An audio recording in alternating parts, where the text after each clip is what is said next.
What up, y'all? 2 for the boys. Incredible Mr. Edible. That is a fantastic name. That is much harder to say when there are no punctuation. I'm saying words right now. It's been a while since I've been on camera. I'm sorry, I'm a bit of an idiot. What up, y'all? Evil Eric DM. Thank you for the subscription. What up, guys? How you guys doing? I'm back from vacay. Happy to be back in the studio. I'm away too long from my studio. I just feel like the rising stress. It just kind of mounts. But now I'm back. All is good. Sucks that the weird trolls got mad about the D&D video. Yeah. Just to clarify, I have no ongoing relationship with Wizards of the Coast. They've never reached out to me, and I've never reached out to them. We didn't sign anything to do that stream.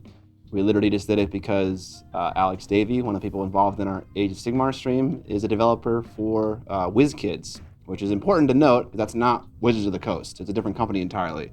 Yeah, not owned by Hasbro either. Yeah. So, yeah, it is what it is. But, you know, lessons learned. Enjoy the island life? Yes, indeed. It was great. There was very little rain, which is awesome. Weird Beard, thank you for the Prime sub, appreciate it. We also had a few subs before the stream. I think Evan was one of them. Yeah. Thank you, Evan. Who else was a sub before the stream? Oh, you know, people. Streamlabs, Stream Labels needs to load. All right, let's see here. We got Hazmat A6, me, Flawless Smith, Caleb Sweet threw in 200 bits, hey, which is always cool. Thank you. Absol Ninja, subscribing with Prime for 3 months. Incredible Mr. Edible for 2 months. Evil Eric DM and Weird Bird. And then we got Exigent Midnight and the illustrious Mike Genie right there at the end. Thank you guys so much for your subs. John says Scott loves Hasbro and wants him to take all our money, guys. John, I'm trying to start riots in my chat, man. What the heck? Reaper raid with a party of 43. Thank you very much, Reaper. I appreciate the raid. But yeah, we're going to try something new today. There's a YouTuber I love. His name is Caleb Pike. He runs a channel called DSLR Guide, DSLR Video Shooter. It's one of those two. There are two channels, and I can never remember the name. But he has a thing called, I don't know if it's called Camera Helpline, where he just goes live maybe like once every month and answers people's questions on YouTube. And so I want to do a hobby helpline. People always want feedback on their models, and we don't ever do that during a live stream because you kind of just derail the whole experience. But I'm assembling models today for my class at LVO. By the way, if you're going to be at LVO, I think there are a few seats still available for the class because of a bit of a computer issue. So if you want to go and find those, finding the link is a little bit challenging, but I'm sure you can figure it out. There are a few seats available. So yeah, I'm going to assemble some models for my class today. And while I'm doing that, I'm going to give some feedback to people who are viewers. And so there's a command in the chat, and everyone will tell us what that is. Yeah, it's !submit. Nice. Submissions also works.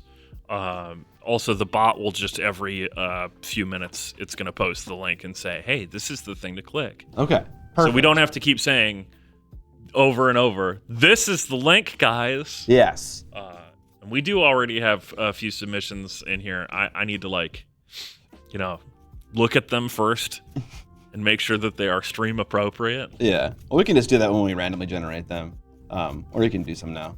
But yeah, so I'm going to explain this one time, and then we'll just briefly explain it in the future. But the way this is going to work is click on the link, give me your Twitch username, give me what you'd like feedback on. The more specific you are, the better the feedback will be. If you don't have anything specific you want feedback on, you can leave it blank, and I will just pick what I think needs the most feedback. And you can either send me a link of the image using something like Flickr or Imgur, or if your Facebook is set up correctly, Facebook or Google Photos. Just make sure that the link that you put in that form is actually publicly viewable, not that it's some private thing. A great way to test that is by opening an incognito tab in Google Chrome and putting the link in and seeing if you can see it. Alternatively, if that doesn't work, you can just upload an image to that very form. Either one, don't need to do both. That will work as well. So, all right, so we'll let a few roll in here. Evan's gonna pick a random one each time, so it doesn't favor you if you got here early. You wanna make sure people who show up later in the stream also have a fair chance of getting their models seen. But yeah, we'll let a couple links roll in. Is Instagram okay? Yeah, it is. But the one issue with the gram is that it tends to crush the resolution a lot. So I tend to prefer like Imgur or something like that, just because like you can like really zoom in and kind of see what's going on. But Instagram will work. Yeah, also direct links to the images are ideal because it saves me some work. Yes. And that's all I care about. Yes. The one challenge is if you're like submitting like an album of miniatures, if you can do just one model, that'd be great, just because it's easier to look at and focus on one model. But if you got a photo that's got like a unit of stuff, that's not a problem. We can do that. We got Holmes the Fifth. There you go. We got there. Electomo, thank you for the sub. AOS has now replaced the old world Warhammer for many years now, but how will you be re-entering the new edition with how bases are said to return as squares or not shift at all? Hope you had a great vacay. Thank you, Electomo. I did have a great vacation. Mike Genie mentioned my lack of a tan. I think I have some tan, but it's hard because these lights kind of blow my face out a bit. But no, I I'm still pasty white boy, Scott only went out at night. It's the brand, okay? It's all about the nightlife on the island. I can't get tan, all right? If I get tan, then my viewers just think I'm someone else, That's how it works. I don't think you get tan. My guess is you just get pink. Yeah, my wife gets more tan than I do. She was wearing, I think, SPF 15, and I have to wear like 50. Because I got burned on day 2, and so I had to upgrade. That's rough, buddy. Yeah. Iron Terrans, thank you for the 5 months of Prime 7. Do you need a parasol? I don't know what parasol is. Is it like some product for like... No, parasol's like the little umbrellas. Oh, okay. Oftentimes made out of lace and stuff. It's all about that. Dinklebergs. Dinklebergs. Gifting 3 tier 1 subs. Woo! Thank you, Dinklebergs. If you got a sub from Dinklebergs, make sure to thank him in the chat. SPF 70 gang represent. I'm running out of steam coming up with trivia questions for our painting class. Any good people got good trivia questions related to Tup/Scott/me? Hoptics, thank you for the 3 months of Prime subbing.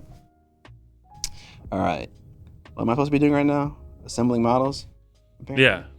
Okay, yeah. How many models do you have to assemble for this class? I think I'm going to assemble 26, but I think that's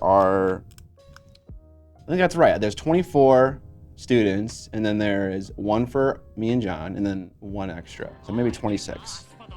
And I probably won't do them all. I'll probably have like Amber do a couple. She did that the first time we did a class, and she did a good job assembling them.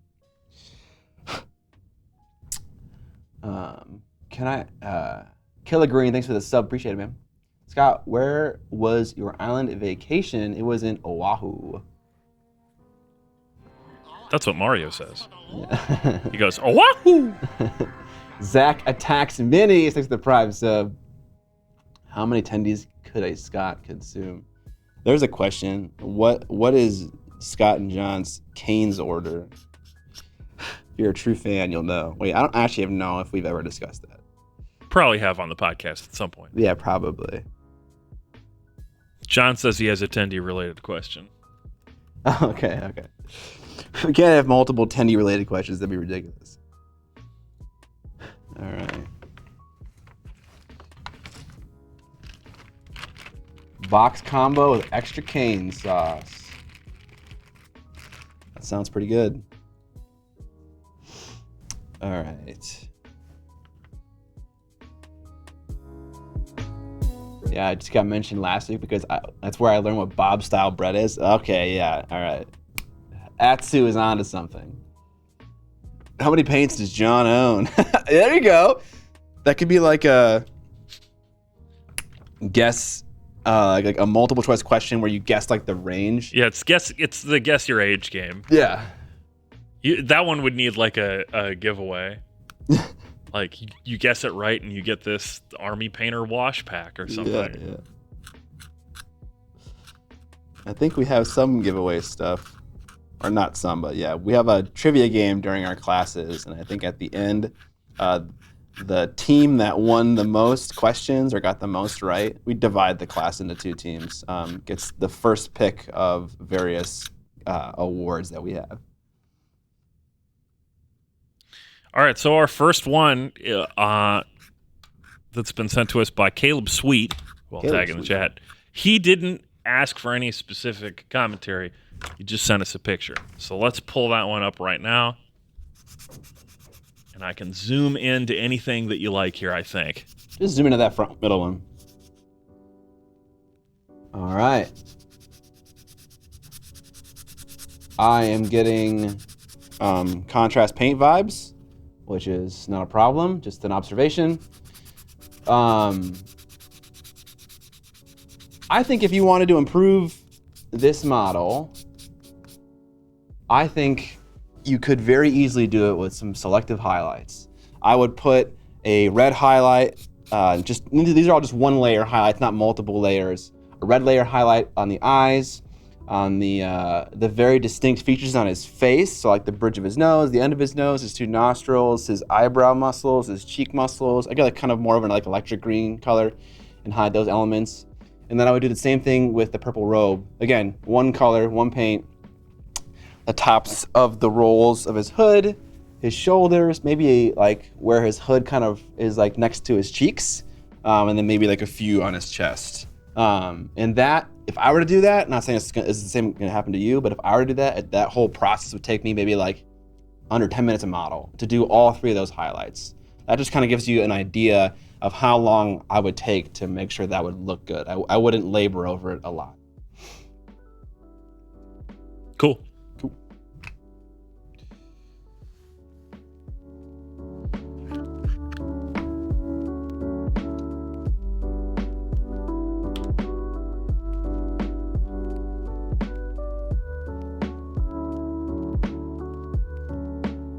Don't think those are contrast paints. They might not be, but even if they aren't, the feedback is still the same. I think it is and it isn't looking good. So I have the best view here, and I think the purple on the cloak looks like contrast to me.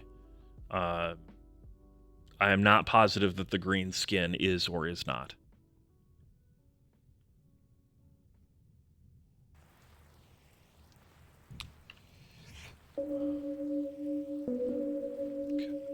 The guessing contest is how many bits I own. There it is. Or how many rocks does Dan have in his pocket on Twitch at this very moment.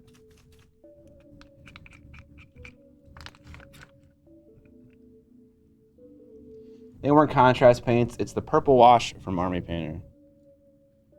All right, so it's a base coat and a wash or something like that.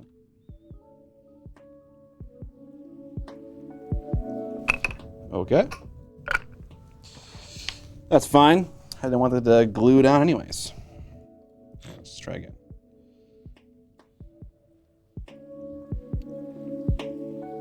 Okay, I'm gonna put the kibosh on Instagram because they make it really difficult to actually just look at the image.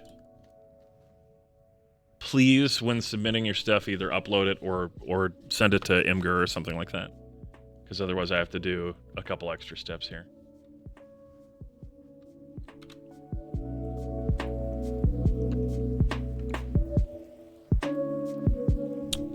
Okay.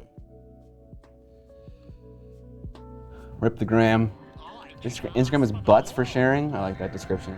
Wambata, thank you for the subscription. It's awesome. Amazing how crap Instagram is for pictures when it's a picture focused site. Yeah, I think the problem is just that we're on a computer and Instagram is just not designed to be used on a computer for whatever reason. I don't know what the deal is. I mean, the other piece of it too is what they're trying to make it so you can't extract photos from Instagram posts. Oh yeah. Like you can't like download it or anything. Yeah. And it's very, very irritating when all I want to show is the photo and not the more posts from and things that you might like and how many messages I've received and so on. Yeah. That's all right. I'm making it work.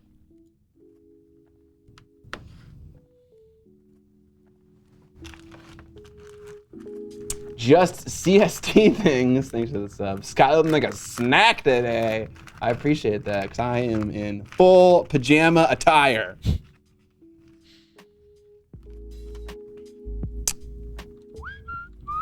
All right. Our next one comes from Spatsnat. Evil Eric gifting 5 subs. Evil Eric, thank you for the gifted subs, my friend. Let us see what they had to say about this one. Presented with a very simple comment. Blending. Jimmy Hayes, you don't have to type anything in the chat to get your thing submitted. All you need to do is submit it, and we may or may not randomly pick up your model. Yep. So I have a spreadsheet here. Currently, we have 34 entries on it. And we're going to grab a random one each time, so if you're showing up late, you still have a chance to pick it up. Yep. Matt Wood, thank you for the Prime sub. 15 months. Appreciate it. Okay. Feedback on blending on these 3. Okay. Blending.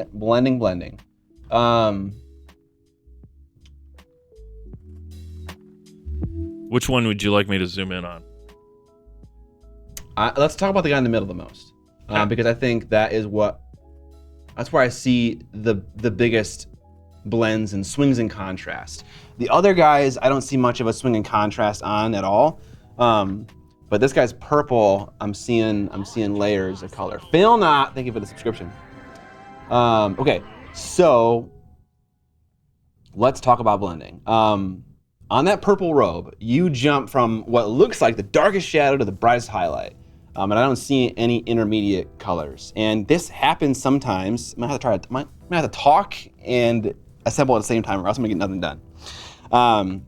So the problem happens sometimes where you'll base coat something in, say, purple, and then you'll wash it in maybe a purple or a black, and then you'll highlight it with another purple color that's a highlight color. But the problem is by that time, you've darkened the purple down some amount with a wash.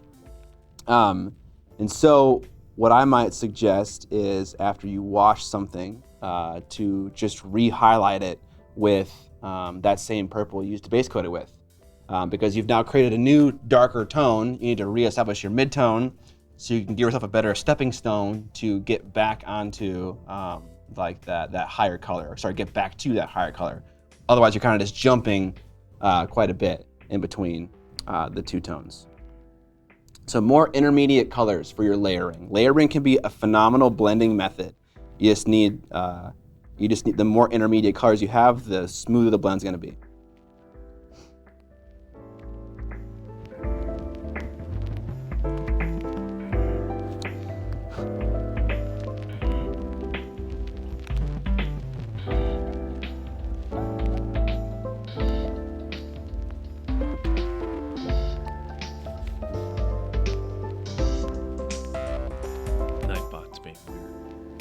What's it doing? It said the alias you set this command to be of does not exist a couple times. Nice. So I'll try and sort that out. You're very welcome, feeling that. Sugar Daddy. Evil Eric, not so evil. Wongle Bonk, happy Tuesday indeed. Thank you for the subscription, my dude. 28 months. How did I miss that glorious name for so many months?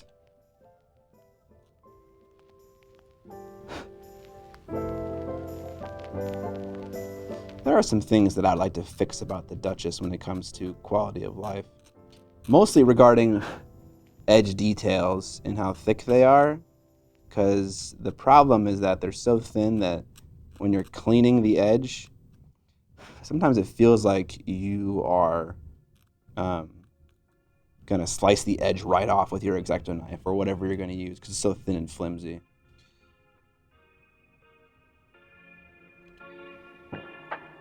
Wongle bonk, bongle wong. Get wongle bonked. All right, I think that fixed it.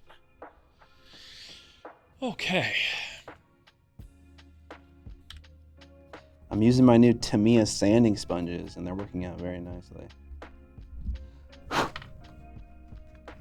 Tamiya makes good stuff. They do. Especially helpful on these larger figures. When I'm trying to clean the mold lines on like the main body of the Duchess, it's really nice because that area is so open and accessible to use these big sanding sponges.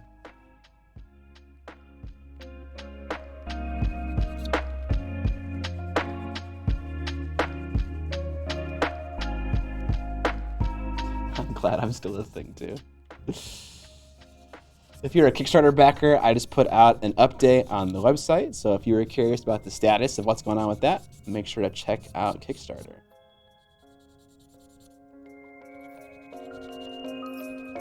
All right, our next one is from CRE620, CRE620. Okay. They are painting their first bust and are looking for feedback on the leather. Ooh. Okay. You need more contrast. I also have other angles. Okay, fantastic. You can just leaf through them for context, but I know what I want to say. Yep.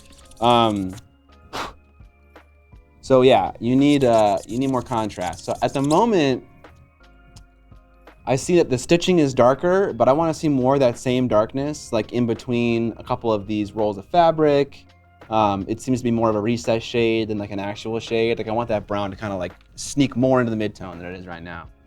Also, you're being a little too like concerned with how you're applying the texture as a highlight. You went like really bright with it, and I'm guessing because you went so bright, you were concerned about putting it all over the model. So you need like an intermediate stippling layer that's like between that bright cream highlight you have and the mid-tone you have of more of a brown.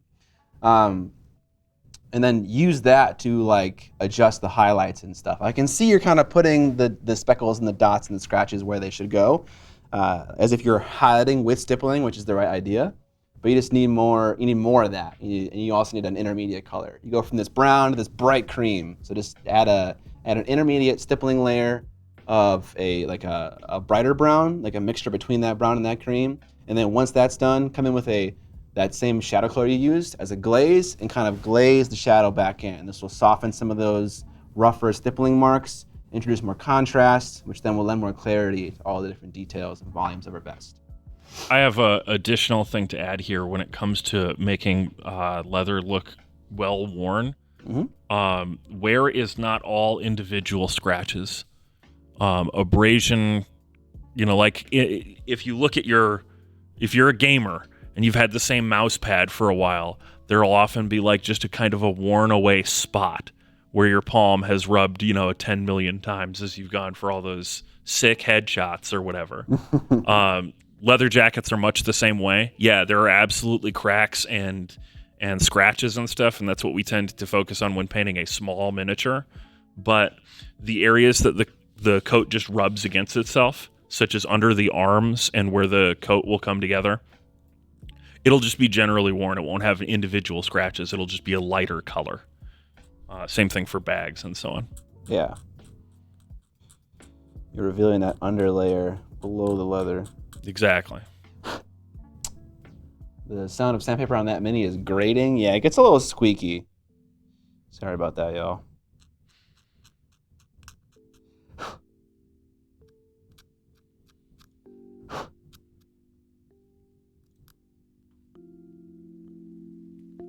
Who else just checked their mouse pad to confirm?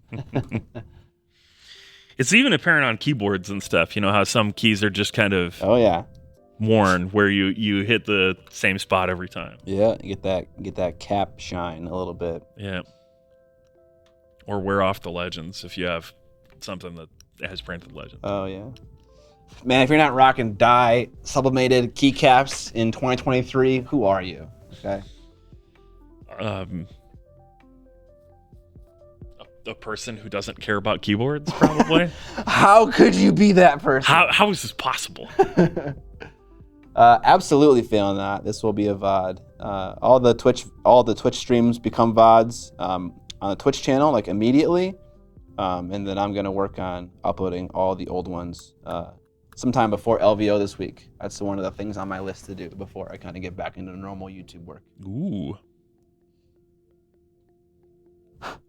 Okay.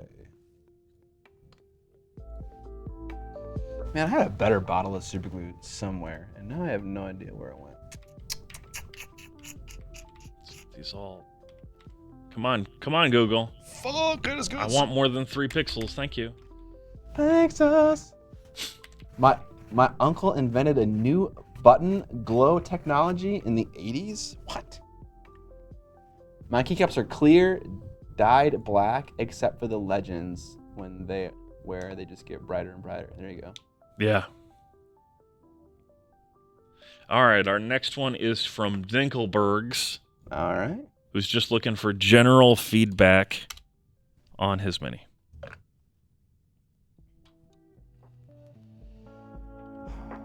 Do we have another angle? Oh, we do. Yeah.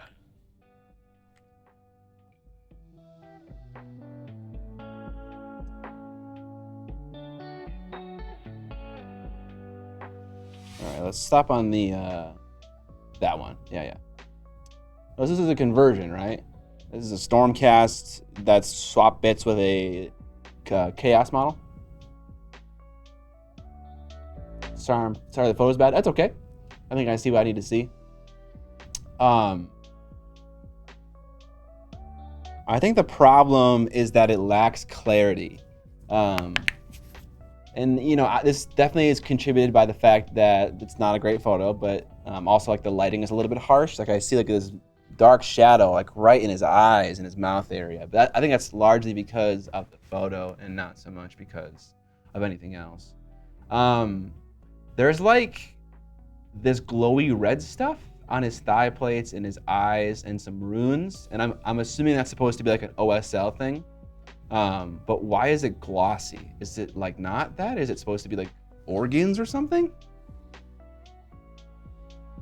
So that's one thing, right? If your viewer is having to question like what's going on with your paint job, that means that you weren't like detail oriented enough, or like it wasn't clear. So clarity will lend itself to that. But what I mean more specifically, like if you look at his shoulder, at his blue cape, there are like a bazillion recesses right there. And I'm not really seeing any detail. I see like a blue highlight on top of kind of like a desaturated blue base coat, but there isn't enough contrast there. I want like very specific lines that separate all those rolls of fabric and give you a nice, crispy, like definition of those things. Whether that you get that through washing the model or whether you get it through like painting in those lines with a paintbrush, it just needs more of it. And the same can be said for the entire model.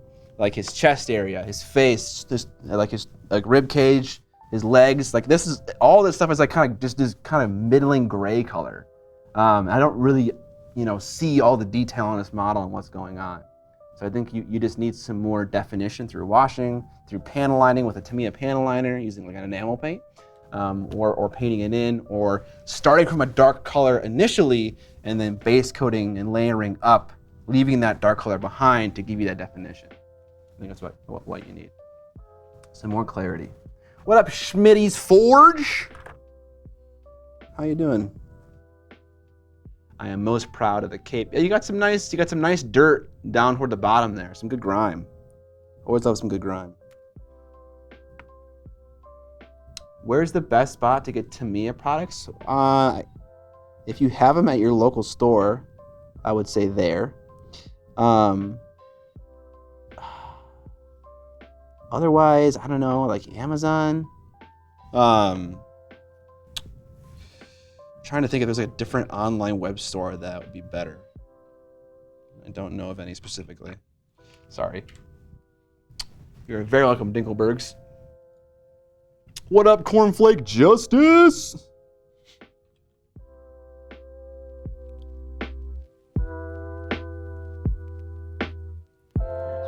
Thanks for the sub, man. Yeah, I was gone for 10 days. I went to Wisconsin for a friend's birthday party and also to drop my dogs off for my parent-in-laws to watch. And then we flew out from Wisconsin to we went to Michigan first, and then we went to Hawaii. Did you get cheese? No. You don't get cheese. Do you have experience with gloss varnish fogging models? Do you seal your stuff? I don't do a lot of sealing, but that has happened to me before. I've heard that with a soft bristle brush and some warm water, you can get rid of that fogging. What up, Kara? Kara? Kiara? What was that? I said Kiara. Kiara. I don't know.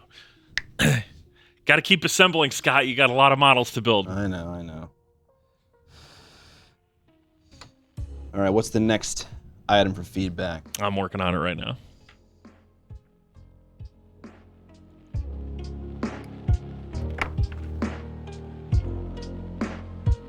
I knew I felt a dark presence in my state. A dark presence. A dark presence. Now chat knows Mike Genie lives in Michigan.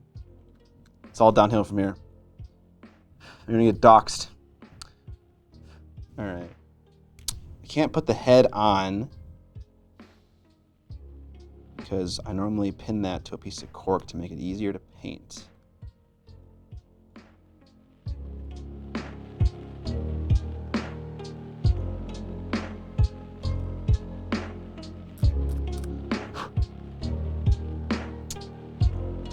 Having Zambi's level of focus today, yeah. No stream today? I mean, we're live right now. What is the Baratheon Heroes scoreboard thing at the bottom for? We're gonna give away this box of Baratheon models, which we should probably talk about, when we hit 50 subs.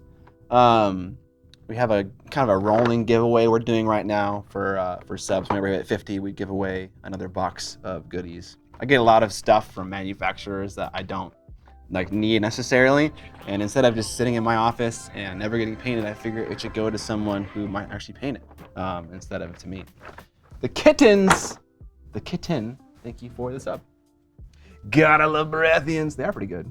What'd you do on Oahu? I sat on a beach, I ate delicious food, and I went on some hikes. That's mostly it. Any more Kingdom Death stuff in your future? I have some Death High stuff, but that is it. Oh no, I have more than that. I have an unfinished gold smoke knight, and what else do I have? I also have a necromancer boss. So yeah, definitely. Sir. Oh, also the kitten didn't sub. She gifted a sub, or he or she gifted a sub. Also, Hersher Mafk also gifted a sub. Did you catch any pineapples? No pineapples were caught. I went to the Dole Plantation the first time I went to Hawaii, but this time I kind of was just chilling. You also have the figure that Vincent Venturella gave you. That was no Death High one, I think, actually. You're right. Are you an avid hiker? I wouldn't call myself an avid hiker, but I go on a couple hikes a year. I would say they're probably moderate levels of difficulty. I use the All Trails app, you know? That's where I'm at. All right, our next one is from Jess777. Looking for general feedback. All right. Just a reminder, if you give me an area to give feedback on, your feedback will be better. It'll be more specific even. Yes.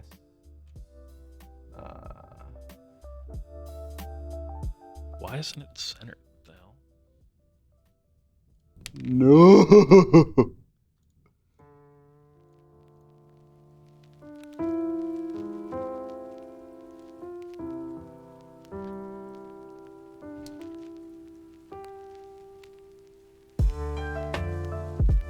Call yourself a Premiere Pro hiker instead? I don't know. I don't know what that's supposed to mean. A hikeist. All right, so Jet777. This model looks like it's been base coated and then washed, and then it just stayed there. I think this needs several rounds of highlights, depending on how much work that you want to do to make a lot of these details pop. At the moment, it just looks muddy. Also, a lot of the wash is settling in areas where it doesn't make sense for a wash to settle. Tattoo Tabletop, thank you so much for the 5 gifted subs. I appreciate it, man. I know you're gifting a lot of subs lately, and I definitely noticed. I thank you. I appreciate it a lot. But yeah, so for instance, on the wash, I'm looking at the arm, the front right arm of the beast he's on. I see a lot of darkness on top of that arm, but most of it would collect on the underside of the arm, not the top side so much.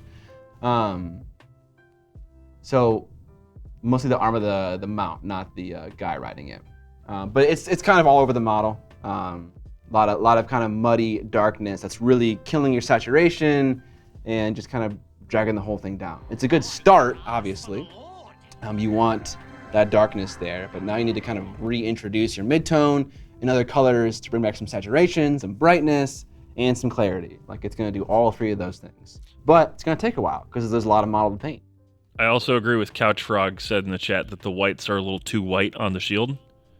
The teeth and eyes look like they were just base coated in a white after everything was finished. I think that is a correct assumption. And yeah, so maybe some wear and tear to those things, making those look muddy. Using the same cream as you used for the rest of the model, do that part before you apply the wash. Huff and Stuff. Thanks for the sub. Appreciate it. 5 months in a row. Or sorry, just 5 months in general. Man, these parts do not go together nicely. Okay, what is next? Iyamo, thank you for the 10 months of Prime subbing. Appreciate it, man. Live CNC, absolutely. Got a little form that you can submit to by typing !submit. Pop a photo in there and we might randomly pick one of your models to give CNC to. So yeah, a lot of washing. Now you need to reintroduce those bright colors. Mr. or Mrs. Jess, I thought I got out of control with the wash. Yeah, a little bit, but it's nothing that you can't fix. Like that, it happens all the time. I mean, like, I feel like whenever I use contrast paint, that's kind of what the model looks like when I'm done. It's just like, okay, got a little out of control. Just need to kind of bring it back with some highlights, and then it just looks all good. But yeah, my model, at several points, my models have definitely looked like that. So I wouldn't say like the model was ruined or anything like that of the sort. I'm getting messages from people in their submissions as well. Oh, wait. Evan, please make my mini look good.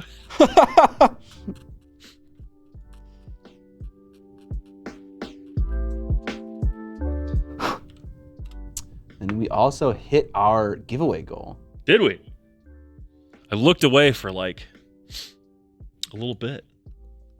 I will get that going in a second here. All right. If need be, I can resubmit. I did a slow rotating video. Okay. Depending on the resolution of the video, it may or may not be good. As long as it's got more than 4 pixels. Yeah. Let's edit that.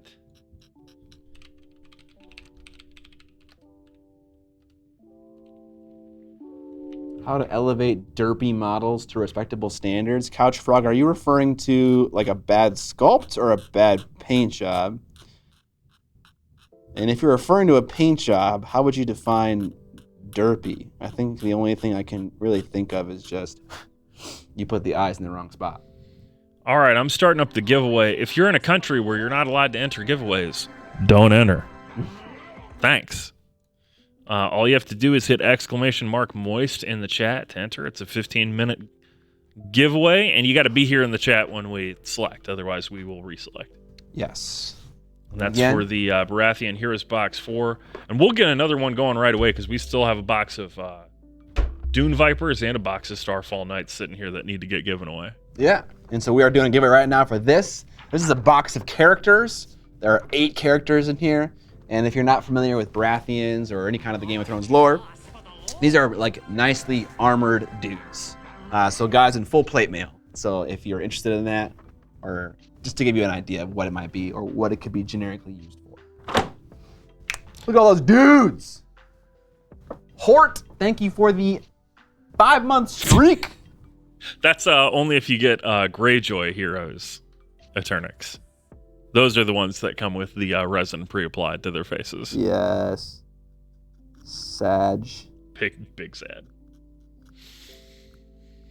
I'm a Baratheon player now. Or, I mean, excuse me. I'm a Greyjoy player now, Scott. You are? I am.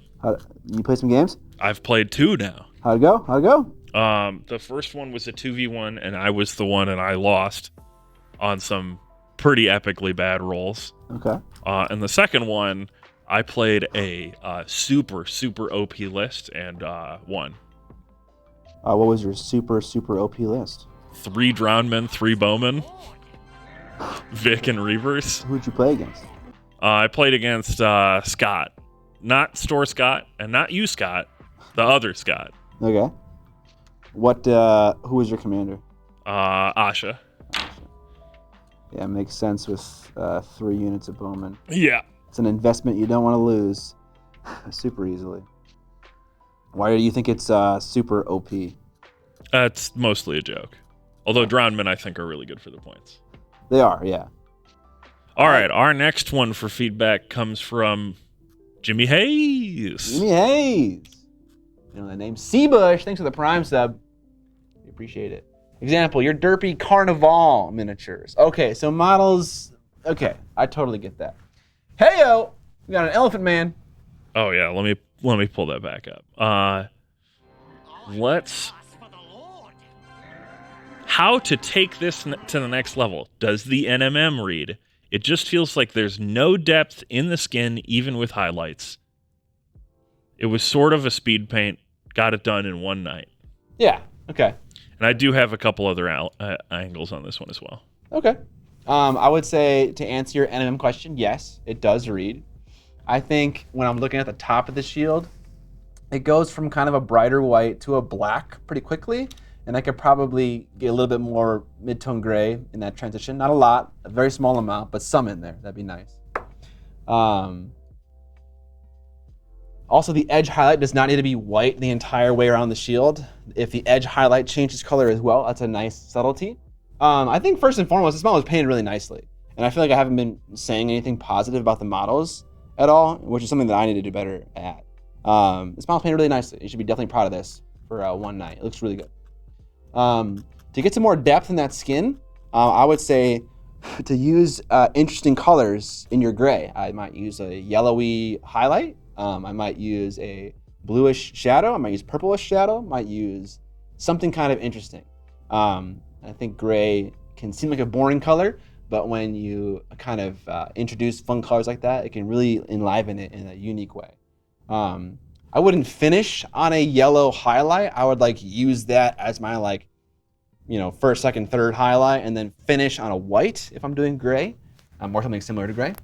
Yeah, that's how I would enliven it and make it almost feel more. It's not a human. It's an elephant person, but that would give it more life, I think. Do I need to wash the Duchess, or are your resin models pre-washed? Miller Kill, thank you so much for the subscription. I don't actually know. I've never washed them, and they have always worked. So I would assume you probably don't have to wash them, but I don't know if they come pre-washed. I could ask my caster, though. Miller Kill, I already got that one. You kind of got halfway through it, and then you interrupted yourself. Miller Kill with the sub for 6 months. Thank you. Thank you, Miller Kill. Jimmy Hayes in the chat. Good to know my edge highlights, and yes, definitely need to be more adventurous with my colors and highlights. Absolutely, yeah. I would say that, so I'm looking at it super zoomed in, and if you're gonna try and introduce more interesting colors, right now it seems like you're highlighting everything towards just a desaturated version of the same color.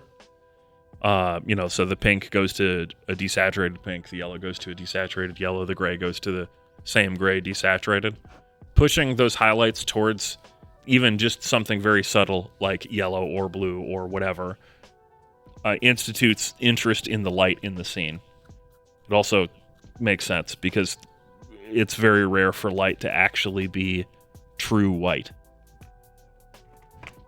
Someone called me S-Dub. Hey S-Dub, you've been using Express Colors a bit. How are you liking them so far? I think they're very matte, and I don't understand why they're so matte. Because matte is cool. Yes, that is true. But I think for an application like contrast paints, they benefit from just a little bit of gloss, a little bit of, not full-on gloss, but somewhere in that satin world makes sense in my head. So yeah. The one annoying thing about them being super matte is that they you get dry tip fucking instantly with an airbrush. So you need to use some kind of drying retarder to make that work out and not be a total miserable experience.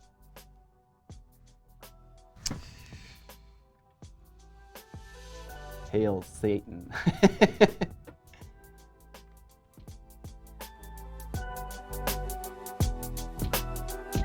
Being a matte myself, mattes are very cool, lol. That's fair, that's fair.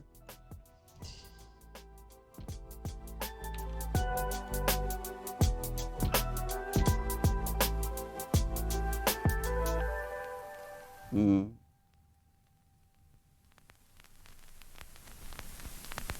I have a lot of things about this model that I think I would want to fix.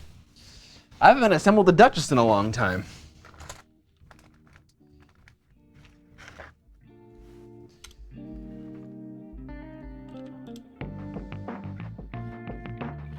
With proper skincare, we can all have a satin finish.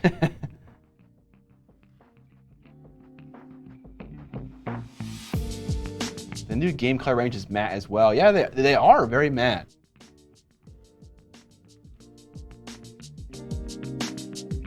Again, it's because matte is cool. Yeah. Matte's what's hip. Matte's what's happening right now. Do you have a recipe for making metallics look rusted? I tried dabbing Agrax Earthshade over a metallic, and it just looks dirty. Yeah. I have a video about making metal look rusty and crusty in like a fast way. There are many ways to do it. You could use our favorite product from Dirty Down, Dirty Down's Rust, that works really well. You could use a sponge and some orange and some dark brown, dark reddish browns, and kind of sponge it on, and that works really well. You could use, I think GW makes Typhus Corrosion. I think that's something that people use. I've never used it personally. But yeah, those are some options. But also, look at my video on YouTube. That gives you a more specific approach to painting rust. I forget what it's called exactly, but if you type in Miniac, maybe rust or weathering, you might find it. I paint a Warcry model, the ones that like cut their face off and like put it across their groin.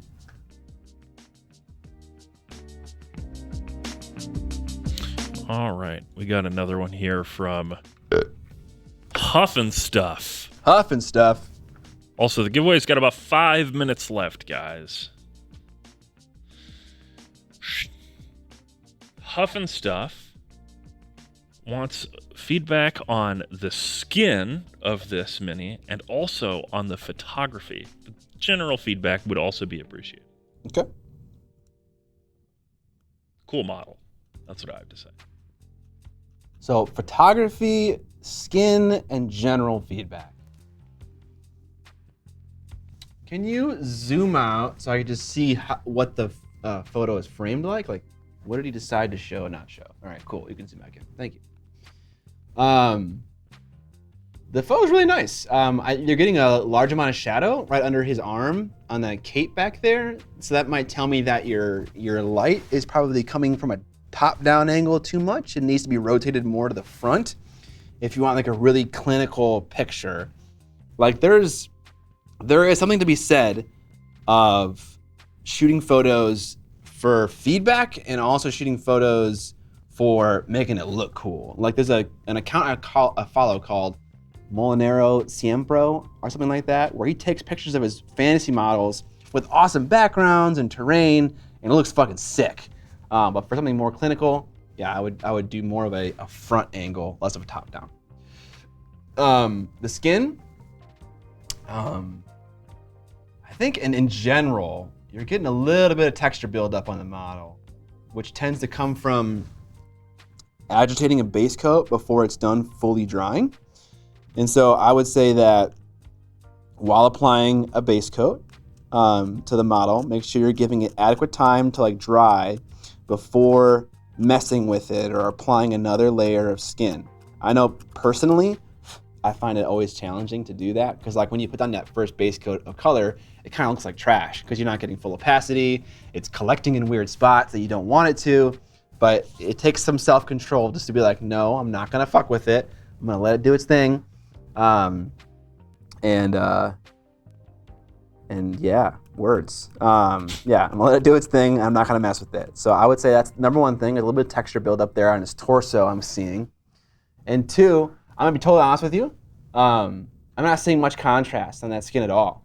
I'm seeing a base coat and I'm seeing like some yellowy skin, which probably came from a different color that you were covering up.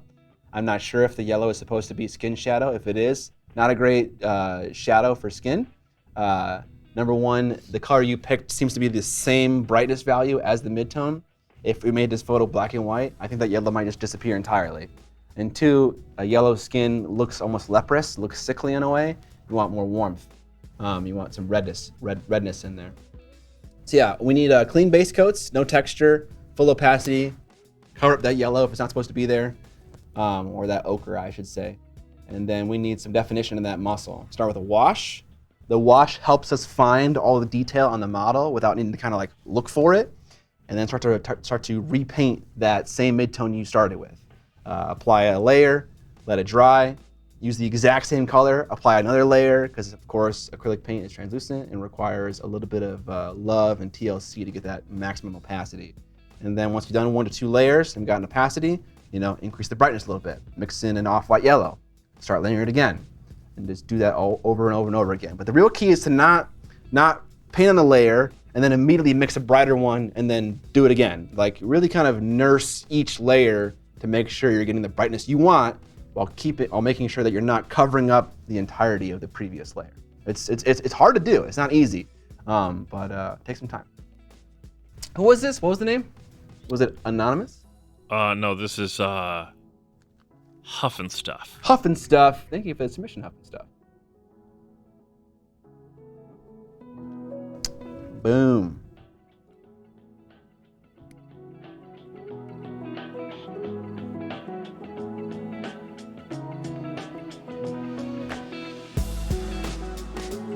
Okay.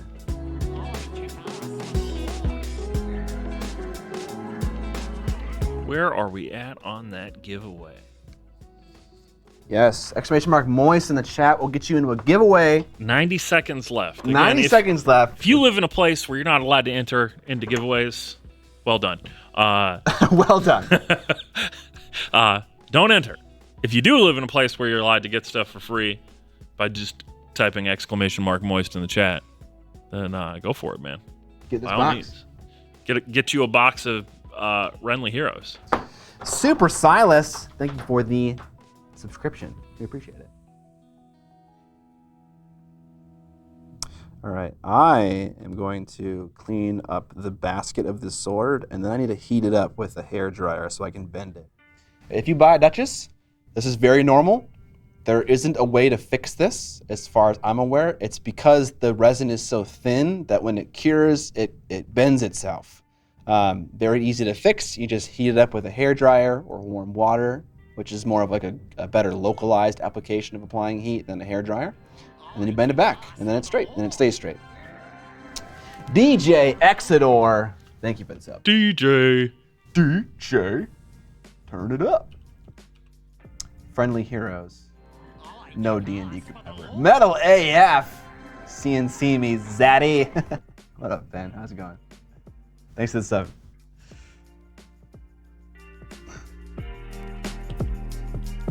No, you don't get feedback.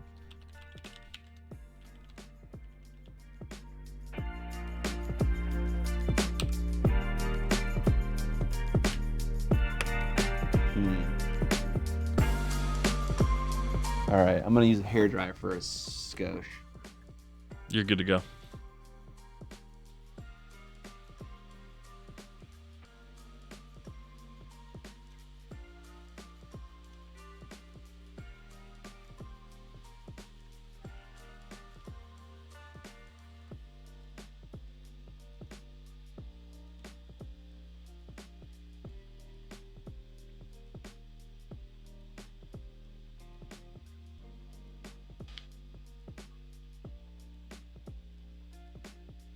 Ninjon often lurks in our chat.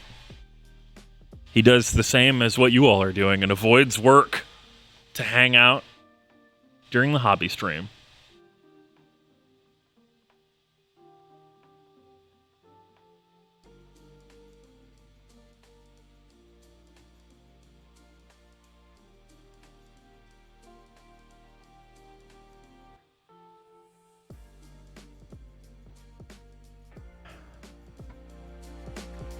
Counting your paints. That's the most important thing you could be doing right now.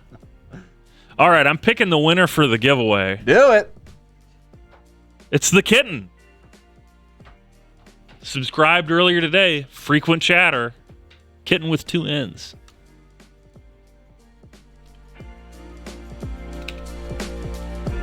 Oh wait, Kitten won. Nice. Kitten's been around for a long time. Happy to see the box go to someone who's been around for a while. Ah!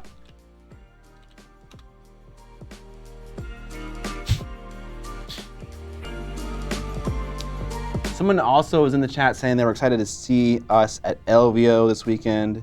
That's awesome. Glad to see that there are some people that are taking the class that are also in the chat right now. They're not going to see me at LVO. They will not. But yeah, we're excited too. We've never been to LVO before, so we don't know what to expect, but it should be good. Some of our local song players are going to be there playing in the tournament. Oh, cool. I have no idea what the tournament looks like or what everything looks like, so I'm excited to kind of just walk around and see what the deal is. Whenever there's a chair, Evan is there in spirit. Is there a stream schedule? No, not really for January at the moment. We're kind of just flying by the seat of our pants. January's been pretty loose. I noticed that we said we were going to update the calendar, and I didn't do that. And Oops. I tried to. And I discovered that with Twitch, you can set a recurring schedule where it's like, okay, every Tuesday is this, every Thursday is this. But you can't modify that schedule on an individual week's basis. I have to go in and then change the weekly schedule to match what the week would look like every single week. Yeah, and I think there is a I'm on vacation button, which turns off everything. Yes, which is not what we wanted to do. Yeah. I wanted to change 1 month, not have to mess with the recurring schedule each week. But now we know that. Now we know that Twitch's scheduling calendar thing is kind of trash. I'm scared I will fanboy if I see you guys. So that's okay. I mean, I don't mind. I need my ego fluffed. If you join the class, know that I will not assemble the tassels of the Duchess on her. I will prime them for you. Actually, I may not do that this time, but I won't put them on there because they get in the way a lot. And they are also redundant in terms of teaching the class because whatever we paint on them, there are other materials on the model that are the exact same. And they get in the way. Scott thins his paints with fanboy tears. What the fuck, my genie? I did not do that. I appreciate everyone's enthusiasm. That'd be sick though. As long as it's only the ego being fluffed. All right, Kitten, I messaged you instructions for what we need for the giveaway. So, Scott, leave LVO and just come to SMC in October. Why'd I gotta leave LVO to go to a thing in October?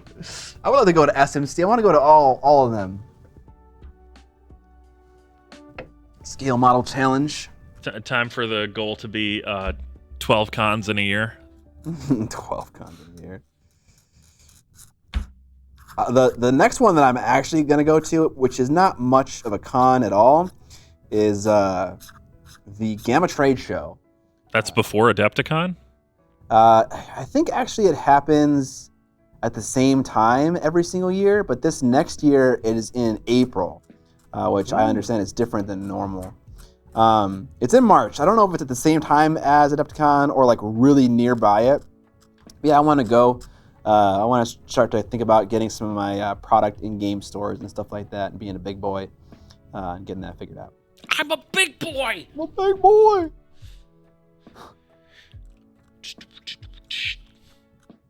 Is the class 3 days long? No, it's 2 days long.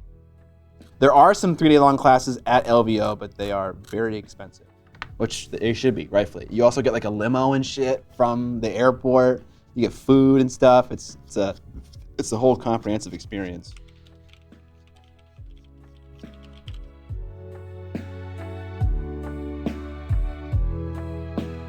You better come and eat some Dutch snacks. Ooh, I mean, I'm just a snack boy in general. I love me some snacks. I watched another fantasy movie. I was home alone last night. I've never been home alone, I think, ever. At least, not that I can remember. My wife wasn't there, and the dogs weren't there. So I was truly without any kind of responsibility. So I watched another fantasy movie that I haven't seen yet. And I watched Ator the Eagle, the Fighting Eagle. Ator the Fighting Eagle. Anyone ever seen that movie? It's fucking nuts. It was good. Also, I've seen like the majority of what's that TV show? Andor at this point. I'm enjoying it. It had a bit of a mid-season lull, but otherwise, it's really good. When are you guys going to do your own mini-con? Oh, man, that's definitely the dream, but don't know when that's going to happen.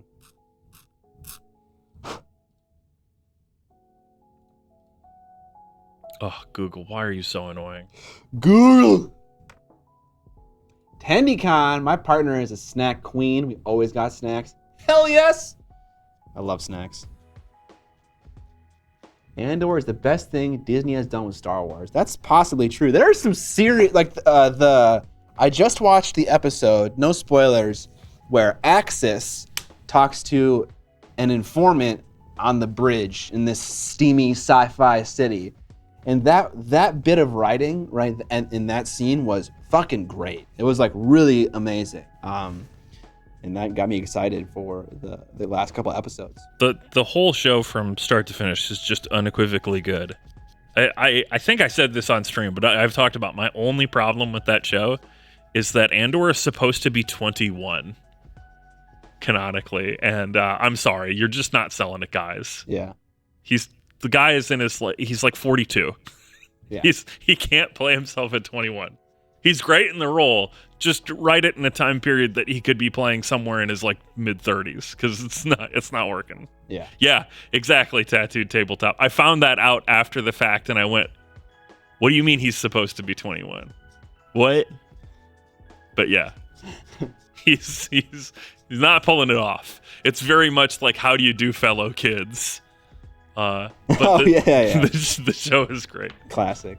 All right, so we've got our next submission here by the Super Gamer Boys.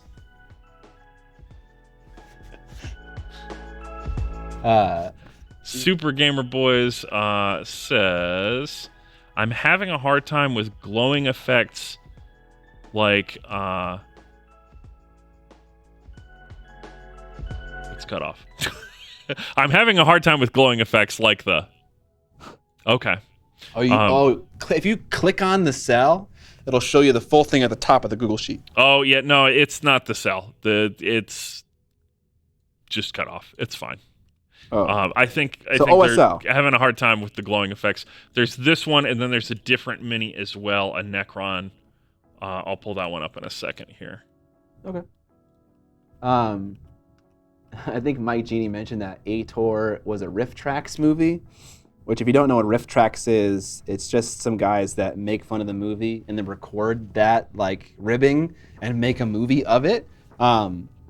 And yeah, I said it before, but you've reached rock bottom movie-wise when you watch Riff Tracks or MST3K movies without their commentary. And so I have truly reached rock bottom. But it was great. I did my own Riff Tracks commentary while watching it, and I had a blast. Why can't we make exactly, dude? What the fuck? Oh my god. Okay, anyways, we had a Necron and a big robot person. Okay, and we're gonna talk about OSL. Can I see more of the blade? You want to zoom out a little bit? No. No. Okay. I think you're actually doing pretty okay with the OSL on the Necron. Specifically looking at the eyes, the orb on the weapon, the orb on his other weapon thing on his right hand. But where it is lacking is in the tubes and also on the blade of the weapon. Clearly you wanted to do a little bit of a different look on there. But to sell the OSL effect, you need to emulate light. And if that blade is a light source, it is going to be one of the brightest things in your scene. If you think about it, everything on that model is showing you reflected light. Light is, you have some imaginary light source above, it's coming down on the model, reflecting off of the model, and then into the eyes of the viewer. That's how we see things just in general, right? The only reason this paint bottle has any color at all is because light is bouncing off of it, and brown photons are bouncing in my eye, and I can see it, okay? So all color is reflected light in some capacity. But in the case of that weapon is a light source, so it should be omega bright. And maybe you didn't want it to be bright and distracting. So I would say a compromise in that situation is to paint like the edge of the weapon incredibly bright. Like that is the actual light source. And the rest of the weapon is like glass or some translucent thing that's just kind of just catching scattered light.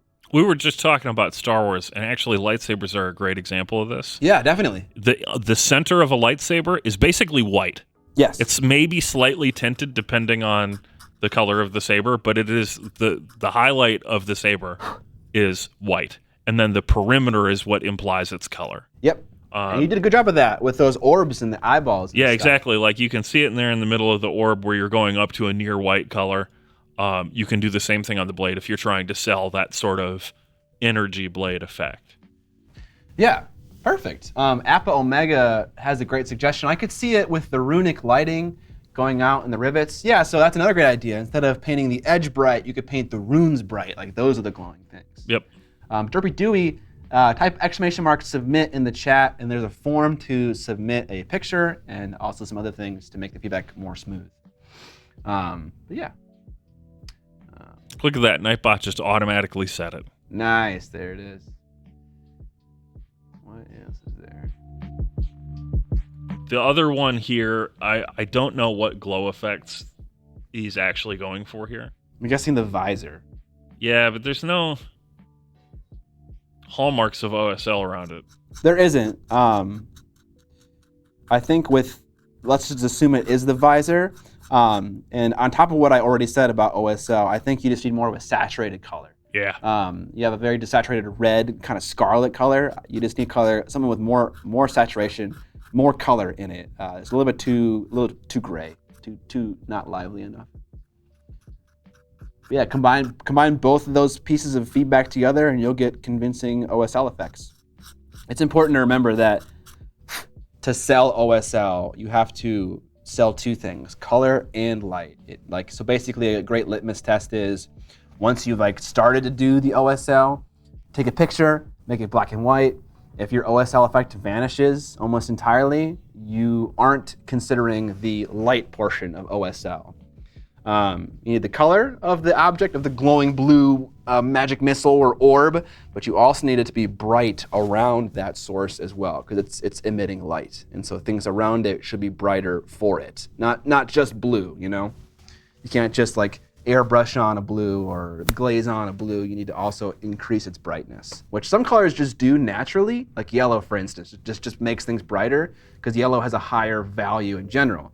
But another color like blue or like purple isn't going to do that as nicely because they are more naturally dark colors.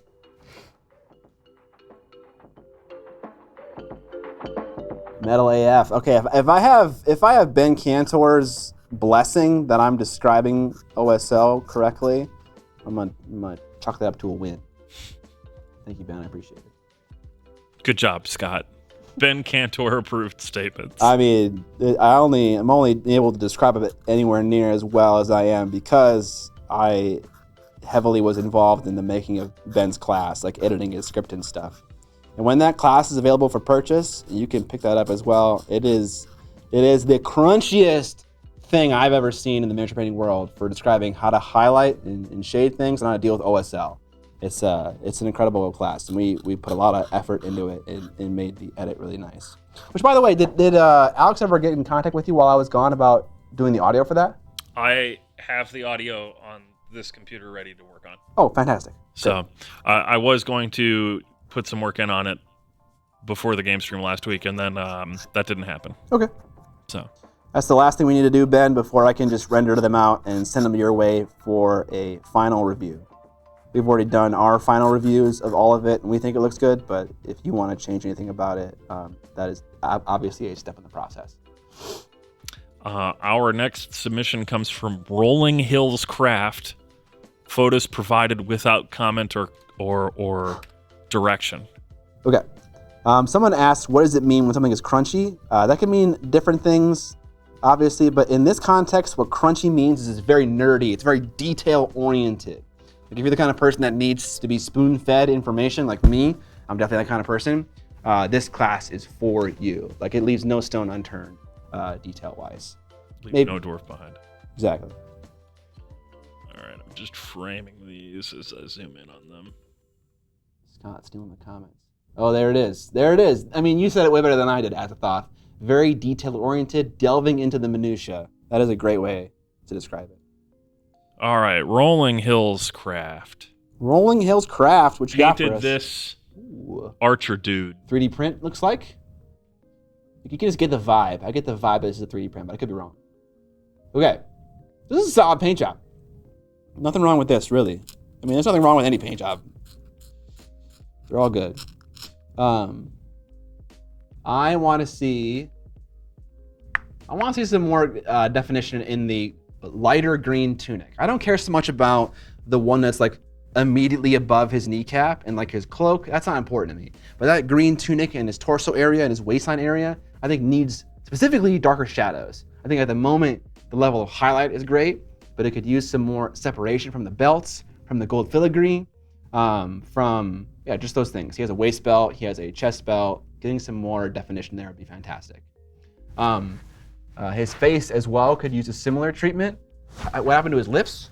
They seem to be still black, like the beard is still covering them up. He's got a pretty big mustache. Yeah, but I can see that bottom lip there. It should be some kind of flesh tone color. Yeah. I need a dark line at the bottom of that eye. It's like I see the white and I see the iris, but I don't see any separation from the skin tone in the eyeball. So that could be nice. And also maybe the distinction between beard and skin is a little too clean. I want to see like some little strands of hair that are kind of like, sneaking up into the skin tone, and some of that skin tone that kind of sneaks down into the beard as well, to kind of get you more of like there's hair growing here, and hair isn't always like my beard is a terrible example because I can't grow a beard, but like even with a thicker beard, you can still see some skin tone through it. I'm not telling you to like paint the skin tone with skin color, but right at that edge, give me some fuzz, give me some of that stuff. Yeah, you could do a little bit of beard color shadow right along the edge. Yeah. To give that blend. But that's my generic feedback. There is also, that's really zoomed in. There is also a photo of the back here. 3D print, indeed. Yeah. The little pockmarks. Yeah, what you were saying about the top tunic and the bottom tunic, I think is actually probably more apparent here on the two capes. Yes. Where they almost blend together color-wise and definition-wise. I don't know why I didn't add like feedback. I should always ask this whenever I'm asking like how much time and what effort level are you shooting for with this model? Because like I can get very specific and like get very like really delve into the minutia as Azathoth said. Like that quiver, for instance, seems largely to be a mid-brown base coat. I don't see much definition between the stitching, between the detail of the straps. I'm just seeing kind of just lots of brown. So some kind of like also the fletching on the arrow, some kind of shading in there that would show, okay, this is where like the actual arrow cylinder is. Here's where the fletching is. Like I want to see some detail. I want you to improve the quality of the sculpt, even though that detail is missing. I think our default position on all the feedback would be take this mini to the next step and the step beyond that. We don't need to tell anyone that they need to become it's like, oh yeah, you just did base coats on this. Now become a world-winning figure painter. Yeah, let's talk about chromatic aberration on that metal. No, we're not gonna do that. Yeah. This is 80% ball sack. Yeah, there should be a ball sack gauge. Yeah. A 1 to 10, how much balls did you put into this? I think you could do that with Google Chrome. You can you can definitely do the the little dots and stuff. Yeah. That painting is really clean. A lot of your colors are like in between the lines where they need to be. So that's like a fantastic like place to build from in terms of your skill set. I definitely, when looking at the two sides of the model, I think that they put more work into the front than the back. And that's fine if that's your money shot, but yeah. I do the same. But yeah, good to mention it though. It's like, in case you didn't notice it, we did notice it, but it is okay that you did that.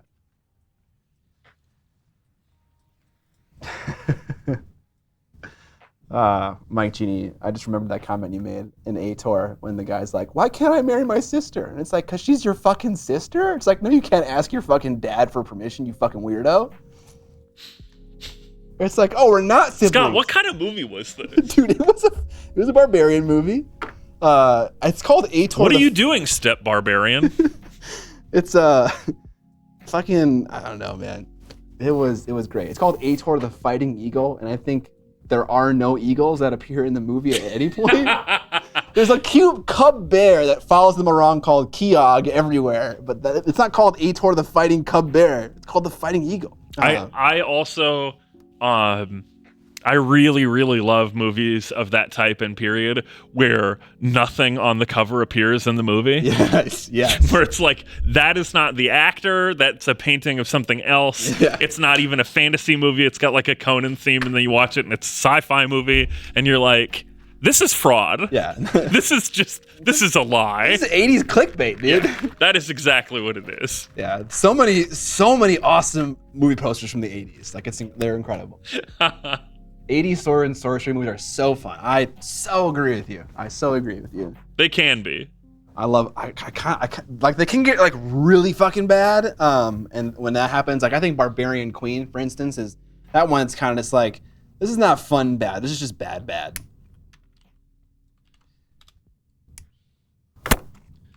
Sometimes you watch a movie and you just say, bro, I'm straight up not having a good time right now. Yep. All right. Our next one comes from a regular. It's Couch Frog. Couch Frog. General feedback. How do you get the finer details? I pushed myself on this one, and it still looks coarse and rough. I want to improve on it, but I don't know exactly what to focus on. What up, York Morgan?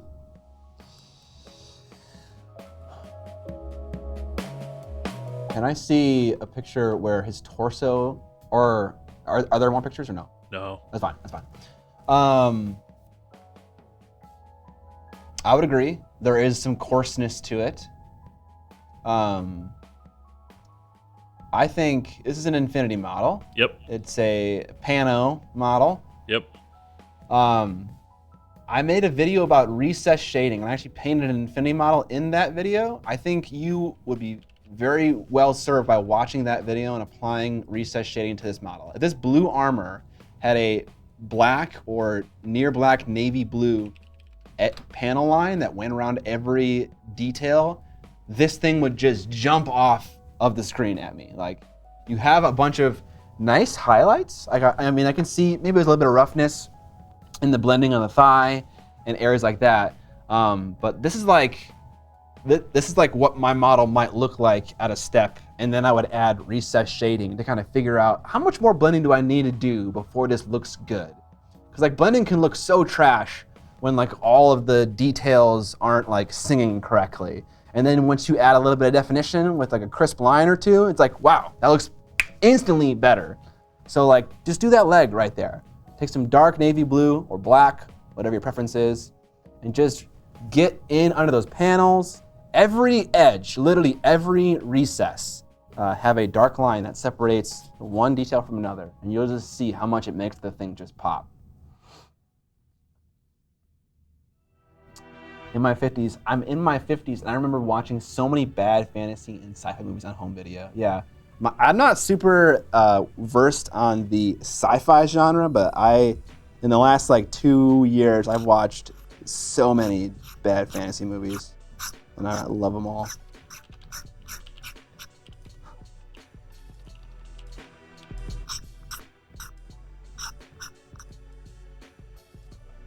I have watched Fire and Ice, yes. That was the first time I ever watched an animated movie and like noticed that they were doing slow motion. Obviously, they'd done like slow motion in like Pixar movies and things like that. But like, I was watching Fire and Ice, and I was like, why is everyone kind of like moving like they're in water? And I was like, oh, this is a slow mo scene. Yeah, that was a good one. Tattooed Tabletop, gifting more subs. God damn, son. Nothing but gifted subs. Gifting Dan a sub. Dan, why aren't you subbed, Dan? Dang. I appreciate it, man, so much. You should spend this money on more Black Templar Space Marines. We'll leave it now. Does anyone else keep their boxes after they finish the models? I don't. But if the box is nice, I can see how one would do that. Only boxes that I hold on to are these Song of Ice and Fire ones. Because they can store the minis? No, I just kind of throw all my minis in a pile, but... Yeah, dude. Like, I see that box in the passenger seat of your fucking car, dude, with all your Stormcast on it. It makes me weep every time I fucking see it. Hey, listen, the ones that are actually done are magnetized and held down in cobalt heat bases. Wait, you have heads?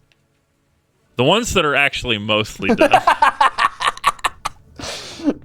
Oh, that's great. I did print something on my printer. Oh. And I don't mean just the calibration test thing. I printed the little enclosure thing for the little space heater I'm putting in the printer. Oh, nice. But it's sitting there on the build plate in the printer. Nice. And I printed it like 3 days ago, and I'm like, at some point I'll go, take care of the rest of that process. I'm extremely lazy, all right? That's okay. I am too. Whenever I'm being lazy, I just hear Vince's voice in my head. Like, you could be painting models right now, you piece of shit. I'm just like, fuck. True. Yeah. Too true. Yeah, Vince's ghost, you are not lying. The ghost of Vincey past? Yes. Sure.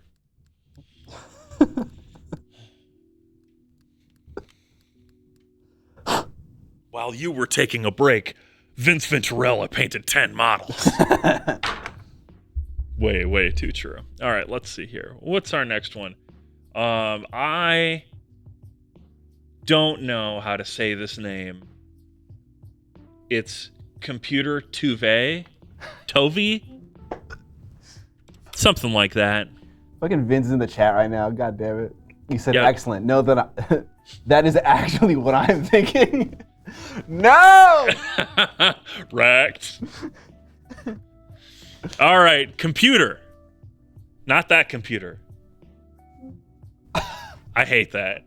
We need to fix that. Computer says nothing. Submitted without the orientation for feedback. So how would you take this mini to the next level? I think you got some painting talent. That much is very clear. I think where you could use some work is in how you organize colors and how you choose the colors for your color schemes. I'm seeing turquoise, I'm seeing red orange, I'm seeing purple, I'm seeing this golden NMM, and they just all feel very disjointed. Like the turquoise on the model appears in one place, and it's the armor. The purple is just the cape. I mean, I kind of take that back because you have a violet purple, so you have a warm purple for the cape, and you have a cooler purple for the chainmail shadow. And because you're using two different color temps of purple, it almost makes it feel like they're two different colors entirely. So that kind of like adds on to the color confusion that I'm experiencing right now. And then similarly with the blade and the orange, that's kind of it. Like all of the red orangey colors take place on that half of the model, barring the mask on his face, which that actually starts to begin the process that I'm going to, advise. I think you should include colors on the model and other parts on the model to make them feel like they belong more. Like there's something to be said about painting with just one unique color on one part of the model to draw attention to it. But if you do that on every single part of the model, it just tends to feel a little clown car-ish. It's like all the things have their own unique color. And even if they kind of like work in a scheme together, I just feel like just looking at the entire model at once, it just feels like it's a little, I don't know how to say it. I mean, I've kind of already said it. So I just think some of the colors need to be more incorporated, and some can stand alone. Like the sword, for instance, can just be that color, and that'd be cool because it draws attention to it. It's a cool detail of the model. You want people to see it. That makes sense, but not for every detail on the model. Or you could just add even more colors. Yes. Yeah, so that's the other thing about design in general. When you have a problem, you can do two things. You can hide it, which is what I'm suggesting right now, or you can lean into it. So the only thing is, if you're gonna lean into it, you need to leave no room for guessing.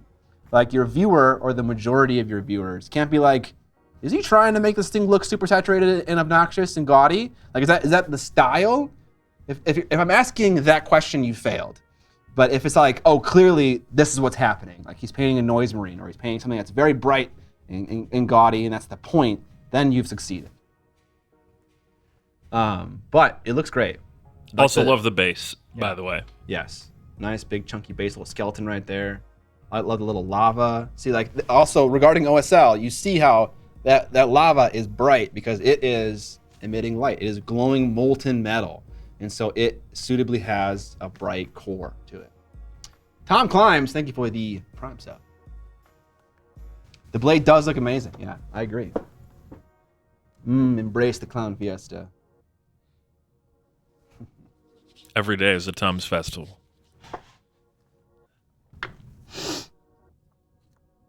All right, I'm going to sand some of this resin. Does this sound annoying?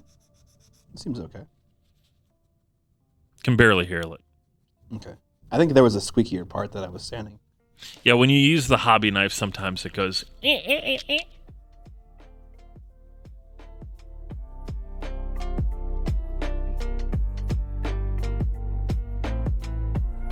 Add to the next hobby ASMR video. I don't know if I'll do that again. That video didn't really go anywhere. I think it got like 40K views and then kind of died. Rip. But it was a fun experiment. I don't regret doing it at all. I like that. I like to try new things all the time. And that's just one of those new things. I enjoyed it. Thank you, Aternix. I appreciate it. I didn't realize there was like a connotation with ASMR, that it was like inherently sexual. And so a lot of people just avoid it entirely because they think that it's going to be that kind of thing. I don't have that kind of relationship with you, Scott. I can't listen to you whisk a paintbrush in a cup. No? You can't listen to me do that? Can't do it. Why not? I don't have that kind of relationship with you. Okay. It's bad. It's the bad video. Bad video. Oh, there it is. There's the squeaks. It's ruined when I hear squishing or voices for me. There is one time when I do speak in that video. But you just randomly yell? No. Crusher barks while I'm trying to do something, and I say, Crusher. The true hobby noise. Yeah. Astonio, Twitch ruins everything. Let's be real here. All right, our next submission is from Woken from Bed.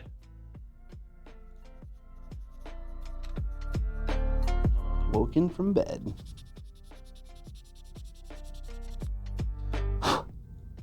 I would like to open the image. Thank you. Should we put a title of the person's name in the image, or is that too complicated? What? Like a little Twitch text asset that just says their name in the overlay. Yeah, that's not happening. That's Okay. what I have to say about that. That's fine. They say, this is my first bust that I've tried painting, and I've repainted the skin twice. Each time I do it, I feel like it's not dark enough, but the shadows are too strong. Okay. I'm going to annihilate it. Ready? No. Each time you've painted, you thought it wasn't dark enough, but you feel like the shadows are too dark right now. Did I hear that correctly? Each time I do it, I feel like it's not dark enough, but the shadows are too strong. Yes. Okay, first of all, I painted this model, so I feel you. This model is a good model to paint. It has good anatomy. You changed the weapon, or it came with a different weapon choice, because the one I painted had a sword. Okay, this is an easy thing to talk about, but a very difficult thing to do in real life. If we just look at the cheek of the model, we can kind of see what the problem is already. You're just leaving too much shadow behind in areas where it shouldn't be left behind. So when you base coat in this very dark color, the inclination, like the kind of like what everyone wants to do, is when they're layering is to leave a little bit of that dark color around on every part of the model. Like that's what layering kind of tells us to do. That's like general wisdom. But that's not what you should do. That dark color, for instance, shouldn't remain on the face at all. Like the face should get rebase coated in a lighter color. That dark color should only remain in the deepest parts of the model, like on the lower part of the torso, or like maybe like the pecs and stuff like that. The very bottom underside of the chin. Exactly. Yeah, but below the chin, exactly. But not in the cheeks, and not maybe in the wells of the eyebrows a little bit, but like the majority of that face is gonna get rebase coated. And that's kind of how it works. So when you're painting, a way you could think about it is like this.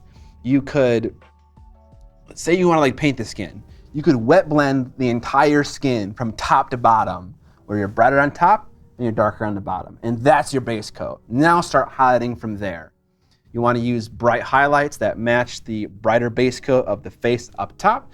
And you want to use darker highlights for the darker base coat that you got at the bottom. Like that's the way you want to think about it. What would be the best weight of shadow, midtone, and highlight for skin? What should we see more of, typically on lighter skin? No, I don't necessarily know if there's like a quantifiable way for me to answer your question, Derpy Dewey. It's kind of like it depends on like what you're going for. It depends on like what kind of skin tone it is. Like obviously a black person is going to have a much lower value register than a Caucasian person. What would be the best? I don't know how to answer the question. What unit should I use when referring to weight of light? Lumens.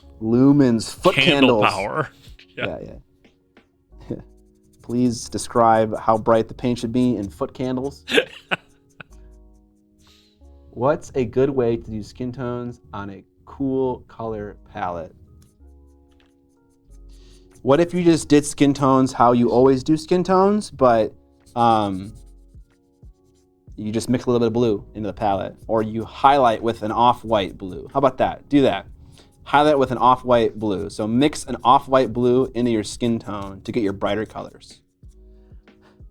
But when you do that, don't feel afraid to like work in warmth into the shadows, because by doing that, you're going to end up with kind of a dead-looking person.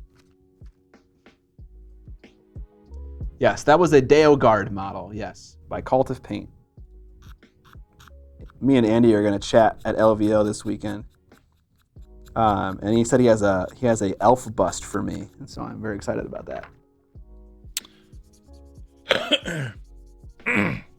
Excuse me. Well, it's okay, Derpy Dewey. And I didn't mean by re-asking the question to imply that you asked a bad question in the first place. As a detail-oriented person myself, I just want to make sure that I'm answering the question in the best way possible. I suppose percentage of layers seen, like 10% shadow, 50% midtone, 40% highlight. I feel like the best way to answer this question would be with a graphic, because I can just spout out a bunch of numbers right now, but I don't know if anyone's gonna be able to really understand and glean anything useful from all those numbers I say. I would say like the head is like 80%, 15%, 5%. Torso is like 60, 30, 10. Lower areas are like 40, 40, 20. Like, kind of just breaks down like that. But yeah, that also draws the viewer up to the face and stuff like that. The video you did of the pinup from Kingdom Death has a good example of that kind of gradient highlighting happening. Yeah, okay. I can't remember where I talked about it, but I have a video where I spoke about that.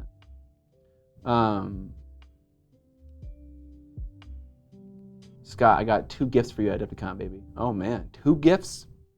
I'm excited. Scott's gonna have to bring a tote bag. I mean, a tote bag. Yeah, dude. I'm gonna have a gift. I'm gonna have a bag just for all my presents. Everyone who comes to see us at Tup Live and stays after, you have to bring a gift for me. Bring me an offering. Yeah. You need to bring an offering to me. Kneel before me. All right. Our next submission is from Vig Kilroy. Vig Kilroy. VIIG Kilroy. I got a new case. Cornflake Justice. He says, how to make the armor look like one smooth gradient from burgundy to bright yellow. How would I add highlighting on top of an intentional gradient? Burgundy to yellow. I guess it's burgundy down at the knees.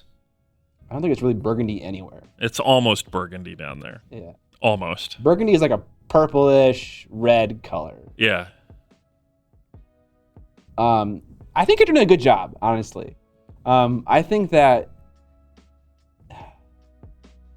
you're asking a very specific question about an effect, and sometimes that lends itself to very specific solutions. So if my answer doesn't accommodate, let me know. Who is this again? Vig Kilroy? Yeah, Vig Kilroy. Kilroy. Okay, cool. Just so I see his name. But if I were going for that effect, I would 100% do this with an airbrush, because you can hold the model so it's standing upright, right, and just spray it in layers, right? Start with your burgundy, and then do your brighter red, starting at the knees and up, or whatever, the waist and up, and then do your orange from the rib cage and up, and then do your yellow. Like, you wouldn't even need to like rotate it at all. You would just spray it just dead on. Basically the same technique that you'd be doing with the Zenithal, but with a couple extra colors. Yeah, but not even, because like with a Zenithal, I'm intentionally holding the model straight up, trying to emulate a light source. It sounds like what he was suggesting was he just wanted the gradient to be on the armor from top to bottom. Sure. You could do it zenithally as well. Then you would kind of get you get an extra. You get a zenithal highlight and you get a gradient. Well, that's just it. Is part of the question was, how do I do the highlights and shadows on a gradient already? And you could kill two birds with one stone with that. Also, I would say for the chest armor in particular, an edge highlight is going to make that look like a highlight separate from the gradient you've got going on the orange there. Yeah. But yeah, I think at the moment, all the panels of armor feel like they're distinct colors. Yeah. The knees and the waist thing, not so much. Those kind of both feel like red, but then you get orange and you get yellow. I would think if I were to fix this model, fix is in air quotes, it's not bad by any means. It has a very cool effect. But if I wanted to kind of have the colors bleed into one of another in a more of a seamless way, I would take some of that exact same red color you used on that torso or like that crotch armor, and I would just kind of take it and thin it down and glaze it into the orange. And so what I would do is I would start in like the middle third line, like where like that kind of like dark orange color is, and I'd glaze down toward the bottom of that armor. And what this does is the majority of the paint will collect at the bottom of those orange things and be most intense there. So glaze toward the bottom of the plate, clean your brush, and then feather where you started, because you're gonna have a little bit of a harsh transition where you started, even though the paint is diluted. Why would we put the paint in tents? Nice. We're putting the paint on models. This fucking guy. Same thing for the helmet. I would take some orange and I would start in the cheek area and kind of drag it down into the helmet. And that would help to have the colors bleed into one of another in more of a seamless way. Okay, Dad.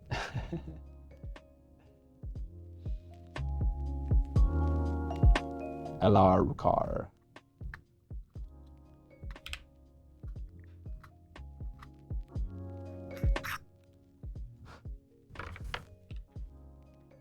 Oh, and that was submission number 69, by the way. Hey! Sexy numbers. Mm-hmm.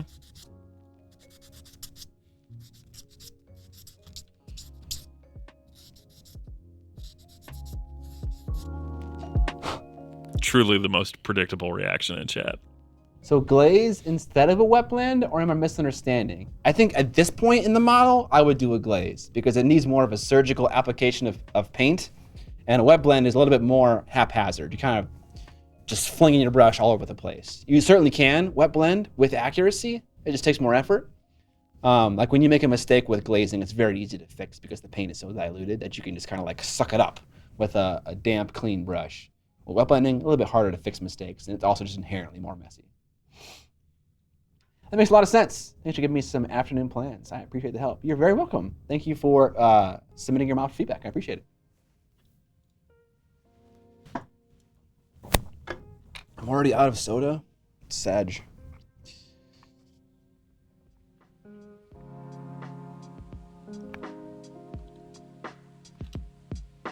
Okay.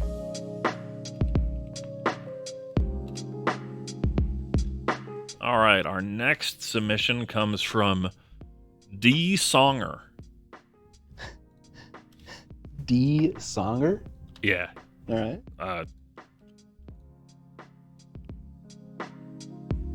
And this one is a Red Demon Guy. Red Demon Guy. This is a Avatar of Cain. I like that. Helmetless had a lot. Yeah, helmets are for chumps. Who would put their whole army in helmets? That's ridiculous. Yeah, definitely. Especially custom-made ones. Yeah. Only a chump would do that.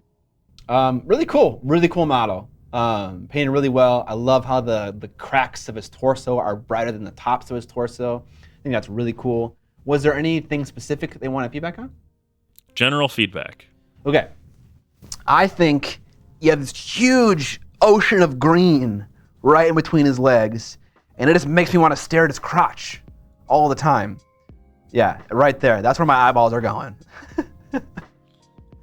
I agree. It's not just that it's green, too. It's that it's almost a lighter, desaturated tone compared to his skin tone's actually mostly this dark brown color. Yeah. So this is actually a higher value if you did the grayscale trick. Let's just sit here for a moment. Wambata says, I don't think that's the green's fault. Yes, this model just draws me into the crotch naturally. No, it definitely is the green's fault. The contrast of hue is so intense. It's like the only thing on the model that's that big in that color. So it's like, boom, drawn right there. But I like where you're going. I like that you didn't use a grass green color, because then this wouldn't be like Santa Claus, like on meth. It's a swampy, it's a swampy green color, and so it doesn't read Christmas to me at all. So that's step one, great. Step two, we need to make this green feel like it belongs in this scheme a little bit more, and there are many ways to do that. You could just reuse the color like you've been doing in the gems. I've noticed that you're kind of using an electric green on the staff, less of a desaturated one. That's a little bit strange. You could fix this, again, air quotes, by maybe glazing some of that electric green into the highlight of your green on the tabard, and that would make those two greens feel like they're more connected. But furthermore, this guy's got white hair, and a fantastic way to introduce the green on this model is to make the shading of the hair that same green color you used for his tabard. So start with that green as a base coat, and then build up to white.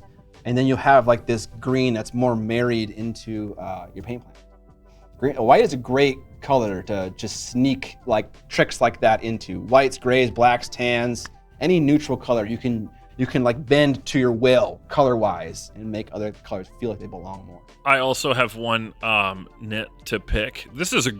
I love this paint job. I think you're very much on the right track. However, and this is one of my gripes that I sometimes see online that drives me for a loop, the tips of the flame shouldn't transition to a smoke color. Unless you have a strong feeling about this in the other direction, the shape of this is fire. It should still be hot. The lack of smoke on the model is arguably annoying, but this is fire, and fire does not transition to being a smoke color. Fire is a plasma and remains a hot source of light. So you have a couple of the tips here are gray, and I think you would be much better served just following your orange gradient and sticking with the fire. But that's a personal gripe. That I think that is personal. It's good feedback. I've painted the tips of fire, like the very tips, to be black, and to make them seem more like smoke and less like fire, I will actually put little flecks of black, like leading up to that smokier part, as if it is ash and stuff like that. So you're kind of like using the fire as a canvas to imply something else. But yeah, good feedback regardless. Yeah, the Cheers hot take is that fire is hot. You got me. Also, great work on the weapon. We didn't even talk about it, but yeah, your heat here is nice and hot. Yeah, looks good. Nice core. You got that lightsaber effect going on that Evan mentioned earlier. Lots of good molten weapons today. Yeah, surprisingly. Everybody likes the heat in the winter. Yes. Summon Lesser Maker, thanks to the Prime sub. Currently on a 4-month streak.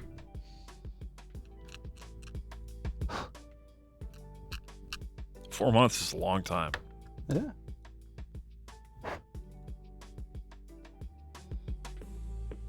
Ooh, this hair bun fits much nicer than the other hair bun. This random number generator really likes the number 34 and 32.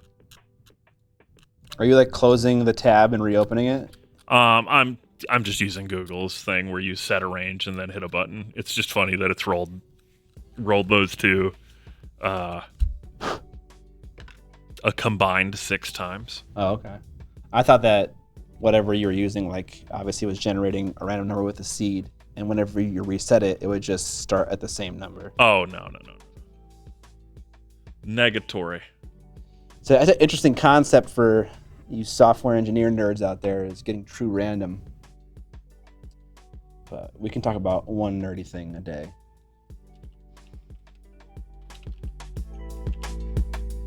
How many entries? We are up to 95. No, 94, because the first row was blank. Random.seed. Scott busting out of the CS stuff. Thin metal edges would cool faster than thick metal, so there's an argument to be made for charred-sized black edges.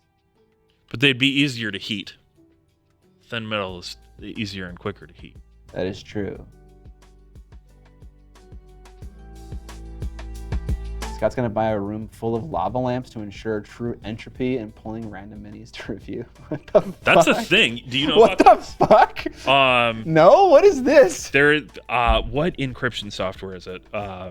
Someone uses this to generate randomization. They have a wall of lava lamps, and then a camera pointed at it, and they use the raw output of that camera as the rolling seed for their randomization. I love that. Yeah, I mean, you could do that with a number of things, right? Like you could do that with like wind chimes. Sure, yeah. Whatever. The idea being that it's like really difficult for anything to actually repeat. Yeah. That's cool. Yeah, it's Cloudflare. I think Tom Scott did a video on it or something. One of the many YouTubers that's like, this is an interesting thing. Check this out. Yeah, the last Tom Scott video I watched was about him correcting an error from like 2 years ago. I saw that too, and it was even more than that. I think it was like a 5-year-old error. Yeah, about like firemen in England in like the 1800s. Yes, about how fire brigades weren't actually standing around letting people's houses burn, and that's actually an urban legend. Yeah. Yeah. I love that. That video is so Tom Scott. It was perfect. Currently watch this from my InfoSec job. Nice. Shout out to all the software engineers who are on Twitch, not programming. Because that was me, you know? No hate, that was me, man. I'm not gonna pretend like... That's how the YouTube channel started. Yep, literally, yeah. I should just be making this. You know, instead of working on OpenStack, I should instead use my program time to program a Discord bot. But what if I were to purchase fast food and disguise it as my own cooking? All right, our next one comes from Leaf_Strider. Leaf. He's one of them ranger folk.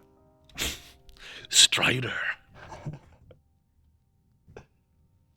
I just finished The Two Towers yesterday. Been rewatching a couple Lord of the Rings movies. Oh, this is so annoying. Ah!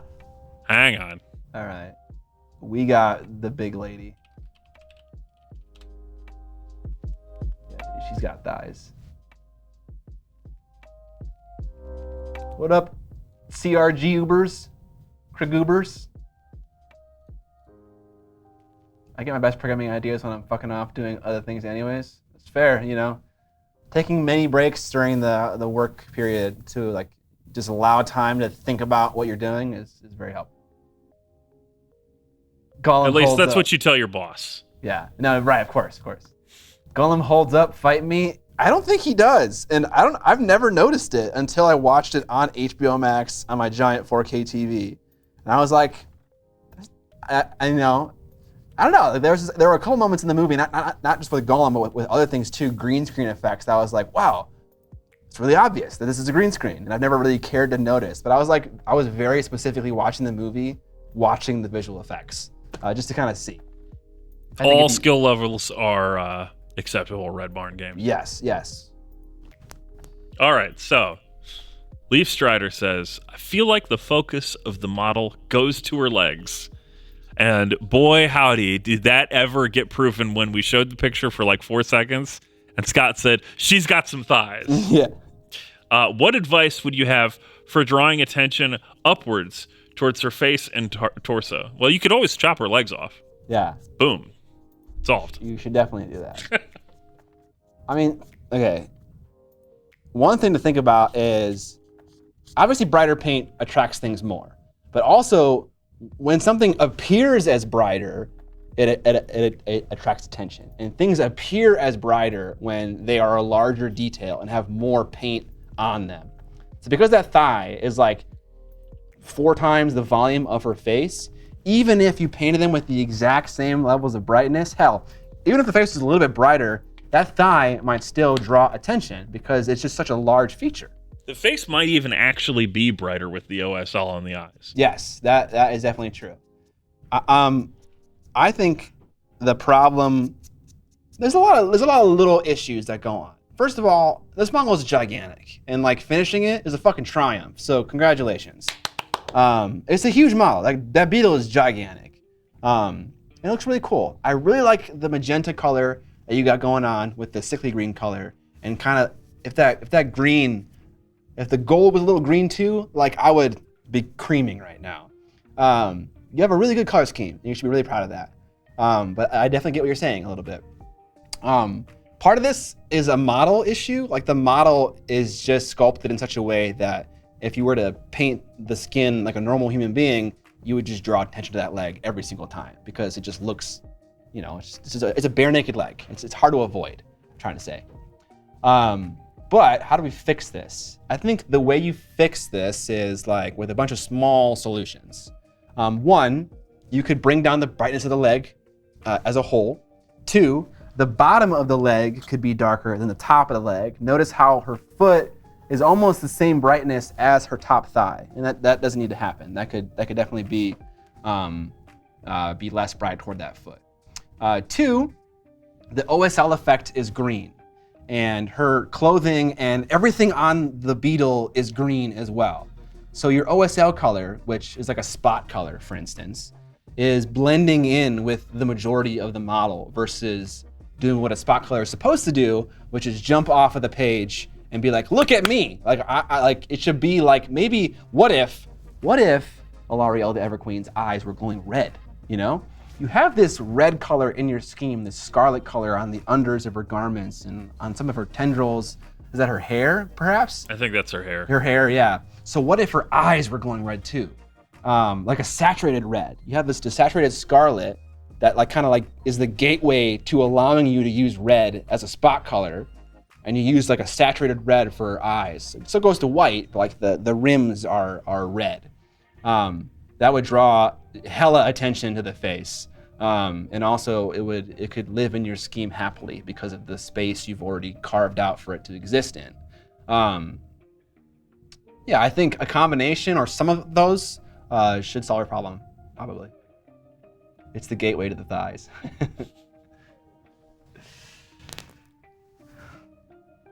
I personally paint bright fluorescent orange arrows from my model's navel to their chin to draw attention. That's just me.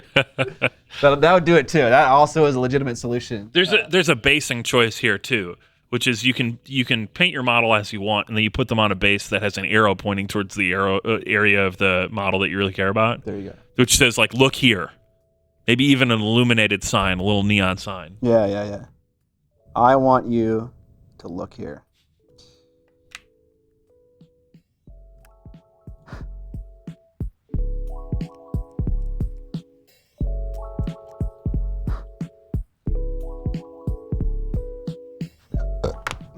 Leaf Strider says, thanks for the input. Do you think a bright magenta would work for the OSL?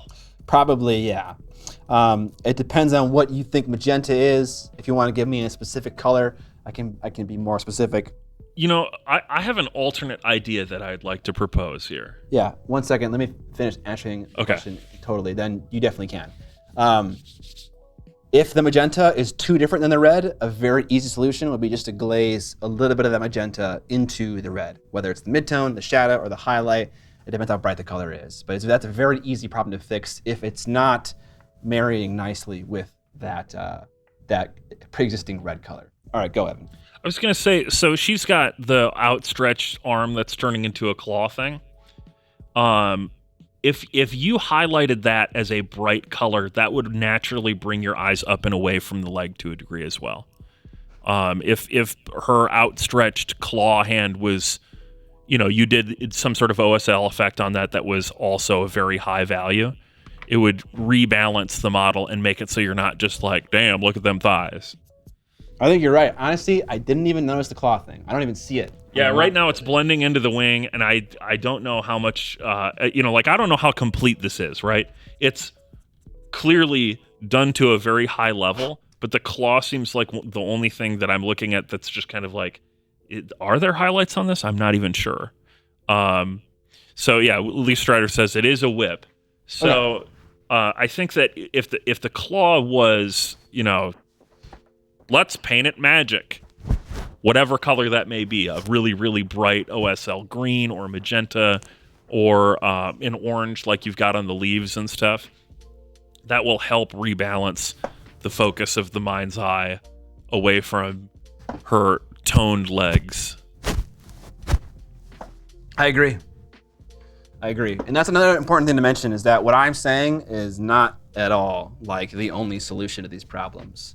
You should take and leave behind whatever you want, because that's gonna, You might even stride over it. Oh, Leaf Strider. Hey. Leaf Strider, how many hours have you spent on this so far, roughly, do you think?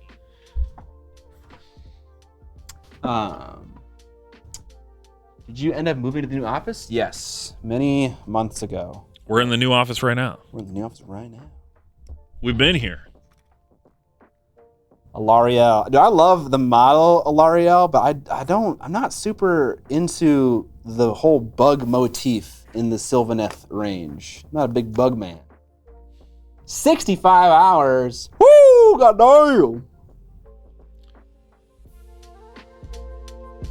You're not a big bug man, but how do you feel about Bugman's Glow?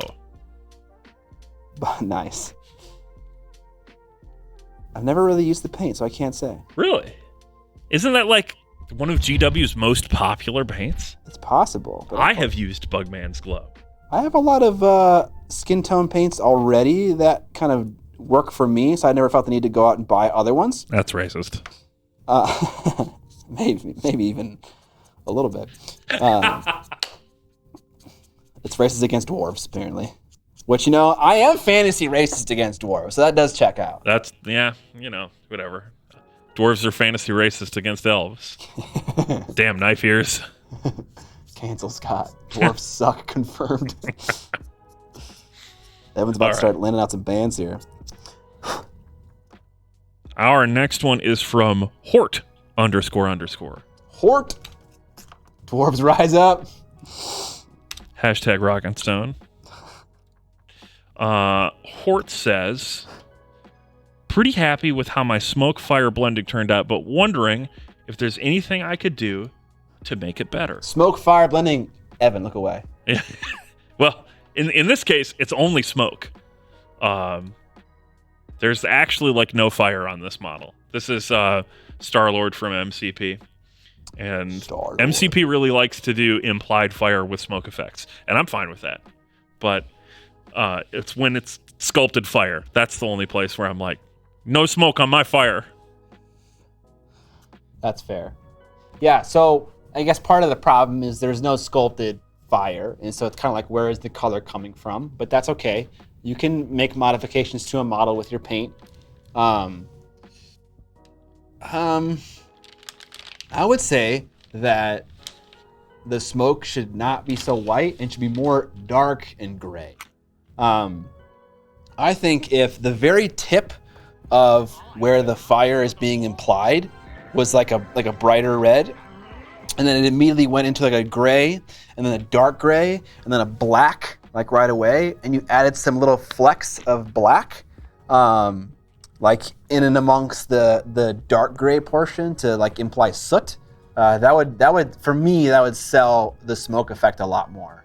I think at the moment you kind of have like 80% of the smoke cloud is like an orange or red color, and I want like 5% of it to be like orange or red, and then the majority of it to be like a gray, dark gray, black. That would make more sense, I think, from what I'm thinking of, like a sooty exhaust from like a jet booster. Here's my other piece of advice. If you watch footage of a rocket launch at night, or more importantly, if you look at pictures of clouds during a lightning storm that are being illuminated from within, the crevices, it's reverse highlighted.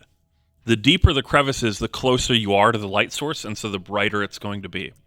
So the spherical shapes should be darkest towards the outside and brightest towards the inside if you're trying to imply that, little red rocket on the inside. Yeah. Hey, Evan, can you time out woken from bed? Yeah. Just for like 5 minutes, 10 minutes? If you want to give feedback in the channel, totally okay. You can do that, but just be nice, No point being mean. So Hort gave us some feedback here. He said, yeah, a lot of people make this more smoke, but I wanted some more color in there. Okay, totally fair. So I think what Evan said is how I would introduce more color, is to have the internal portion of the cloud feel like it's glowing and have the external part be white. So he is right. You would like almost inverse. Actually, it'd be like normal highlighting. You would start from an orange or a red and then increase in grays and whites toward the outermost part of the cloud. And that would give you kind of this feeling of it's glowing from the inside. Rufus Prime sub, right up at my photos, type !submit, or you can just find the message in the chat channel already and use a Google form, and you can submit photos there in one of two ways. Yes, so if we were misunderstanding what you were saying, woken from bed, my apologies, but I would rather have just timed it out as opposed to drawing attention to the message if it was, in fact, me. Yeah.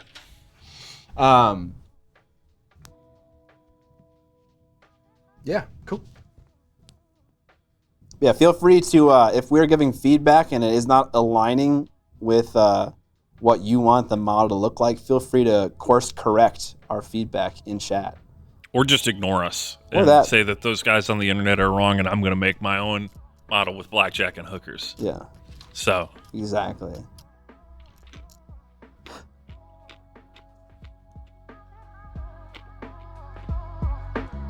Yeah. Metalovich, you can drop pictures using the Google form that you can get access to by having !submit. Or we're picking random ones, so if you came to the stream later, there's still a chance that we might get yours. We're not picking them sequentially.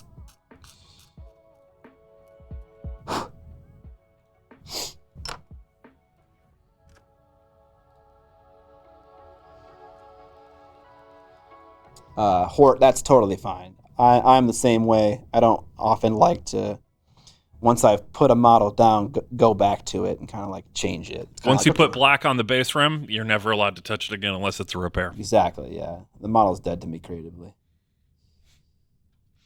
You're dead to me.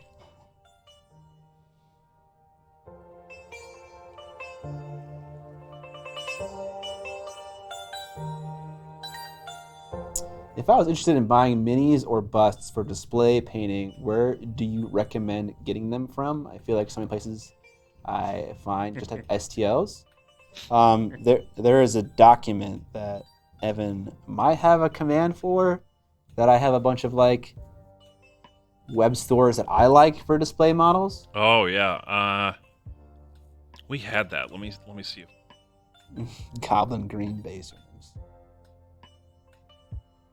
Also, if you scroll down in that document, you can start to see the work that I've been doing for I'm trying to expand that document and do a much bigger thing, but it's taking a long time.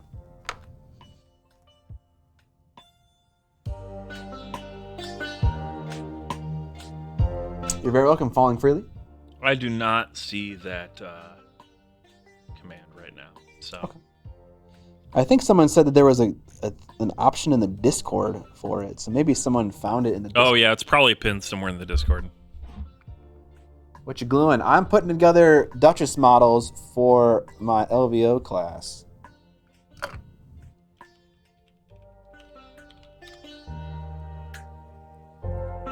Because unlike some painters, you will arrive to my class with the models already assembled and primed. Whoa. No flame. Actually, that was flame. But it is pinned in the miniatures channel. So hey, if you want that document, you should get subscribed because that gives you access to the Miniac Discord. How's that for a sales pitch? That's a great sales pitch. And you also can get involved in the quarterly challenge, which just came out in January, which is to recreate a scene from a movie or a TV show in miniature form. And if you do the quarterly challenge, you get extra bonus points toward the Paint More Minis ladder, or whatever you want to call it. Have you followed the old world news for the revival of real Warhammer? Whoa! I haven't, no. I kind of, like, they announced it, and we're like, it's going to come out in 3 years. I'm like, okay, I'll wait until it comes out to continue caring about it. Someone actually asked a question about square bases and, like, how I'm going to reconcile that. And luckily, I did not rebase like at least half of my fantasy Wood Elf army. So those will just stay on squares as long as the base sizes didn't increase. Rank and flank war games can go sit on a snake. Never again. Sad. Speed painting tip, paint the rims, you're done. Scott and John are teaching a class at LVO, not LVL, in Las Vegas in less than a week. Yeah. My God. Time is going by really, really weirdly. I know. I hate airplanes. I keep having to go on them. It's killing me. Anyway, our next one comes from another community regular. It's Flawless Smith. Hey. Pretty sure I saw this one on the Discord already, but I'm okay with it. Yeah. By the way, if you are in the Discord, you can get feedback from me anytime you want. That's true. There's a feedback channel. Just ping me, and I will eventually respond to your message. I don't get to them immediately all the time. The fuck is this?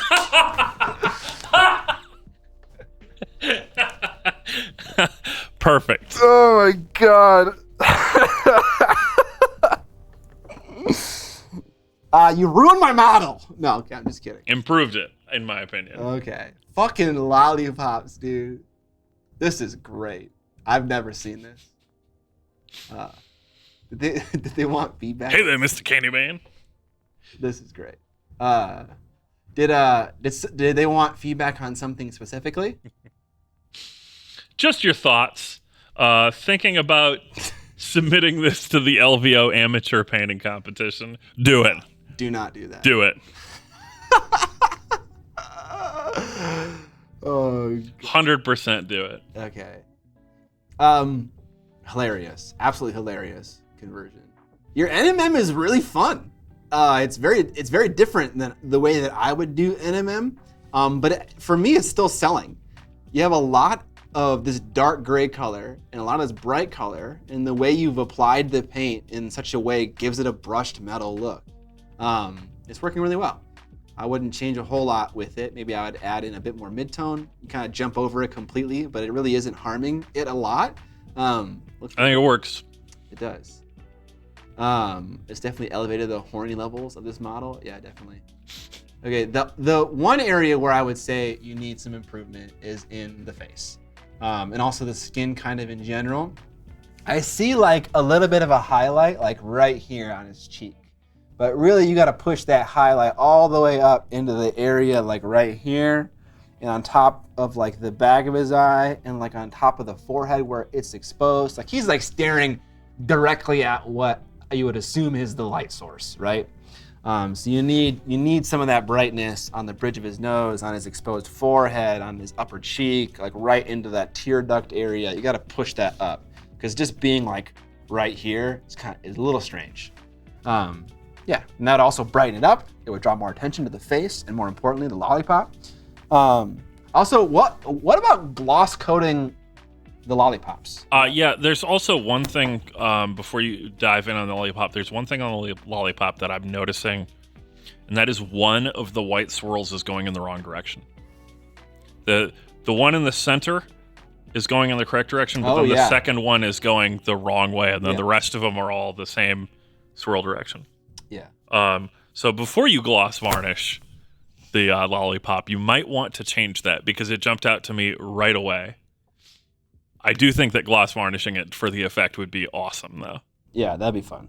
Also, I think Mike G said the same thing. If Scott designed models for Kingdom Death, yeah, this is what it would look like. Fucking A, dude. I love it. I love it so much.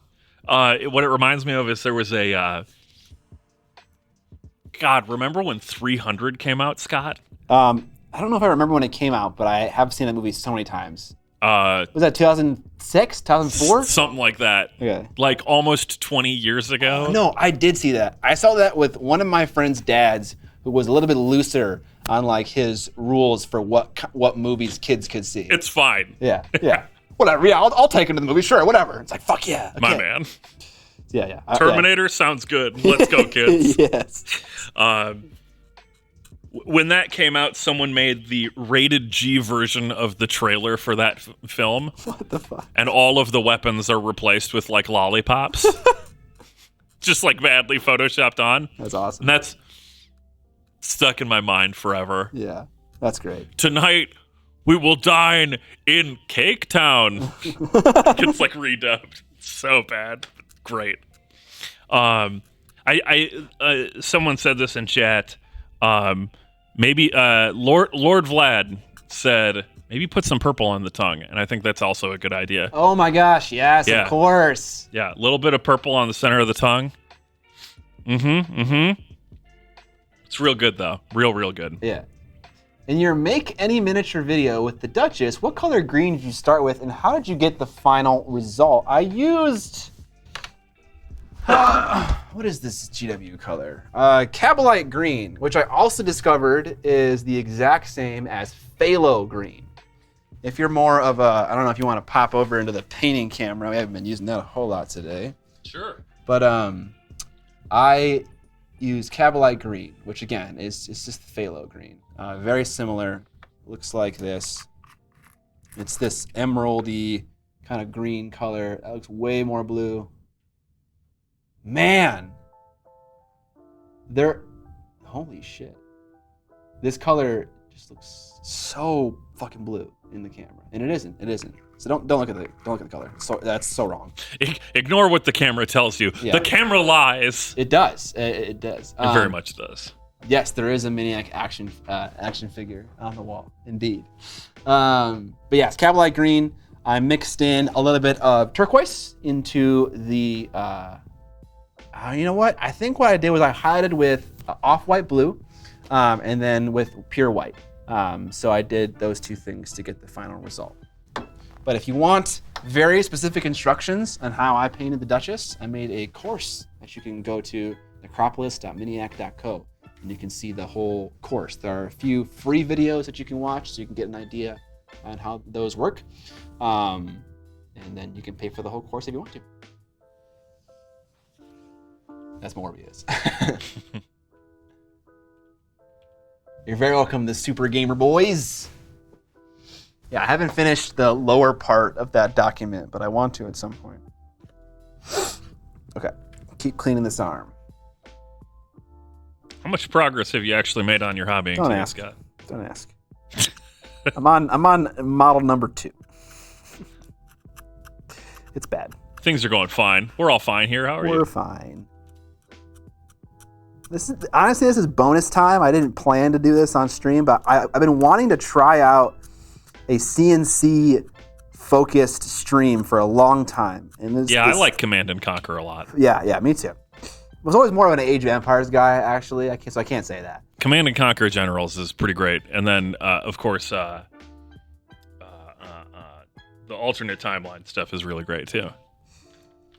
Yeah, I went straight from Age of Empires right into Warcraft 3. Skipped over that whole CNC. Scott ends up priming his models in the airplane bathroom. I got a battery-powered portable compressor from John. Just spraying shit in there. Our next one comes from Wombata. Wombata! Wombata says, oh boy, words are hard. Wombata says, how to improve the NMM and overall thoughts on things to improve on. Okay. You do not have enough shadow. It is some good bright highlight, and then just kind of like a mid-tone gray. You need some shadow. So the way I like to describe it is you have gray, white, and black. Or don't call it that. Call it highlights, midtones, and shadows. And if you had to break down the amount of color, the amount of those 3 categories to use on all of the metal on the model, it would be the majority, say like, or rather the plurality, maybe like, I don't know, 50%. 50% is going to be highlights. 30% is going to be shadow. And then your final 20% is going to be midtone. So it's like the lowest amount of color you're going to see, so the least favored category of those 3 is the midtones, that kind of middle gray color. And at the moment, I don't even see any shadow. Right now it's like 70% midtone gray, 30% highlight. So I can see some interesting highlight locations, and that is a difficult thing with NMM, is trying to put your highlights in the right spot. And you're doing a pretty good job of that. But now you just need to reorient your highlighting and shading decisions a little bit.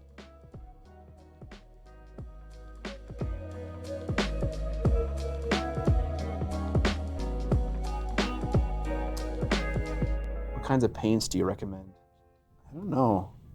It's always a hard question for me to answer. High quality ones. Vallejo Motto Color seems to be a very good middle of the road option that is available to a lot of people, and also functions pretty good.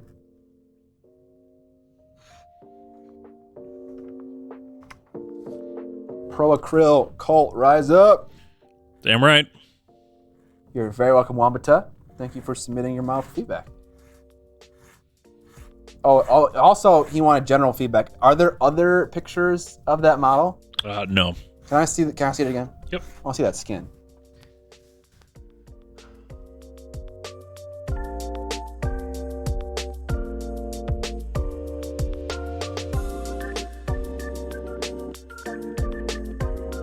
He's deep in thought. I think the skin could use some more fun colors in the shadows and the highlight. It kind of feels like you highlighted it, you shaded it with black, and maybe highlighted it with just like white mixed with your green. But if it was like a yellowy highlight, that'd be more fun. A blue shadow, that'd be more fun. Make the skin more lively. Make it feel like its own component. Right now the model's kind of just swimming in a sea of gray. And I think making the green more fun, more of a fun color, enlivening it in that way would make it seem like it's its own element and pop out more than it is right now. Yeah, different types of saturations in it would also be good. Yeah. I mean, like if you look at Scott's face right now, it's not just one gradient between the shadows and highlights of one shade of pinkish skin color, right? There's saturation in the lips and the cheeks and so on, and that would also theoretically, I mean, it's your fantasy, Minnie, you can do what you want, but theoretically this would also be true of goblins and orcs and so on, that there would be different colors and undertones based off of how thick and thin the flesh is, and you know, whether or not they had a drink or a cold and so on.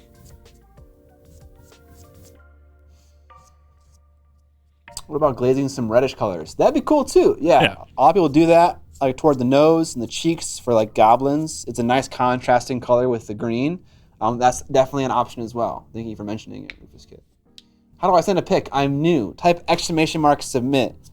Not a thing we do all the time, just doing it especially right now. But we could definitely do it more often if people are enjoying it. I'm enjoying it.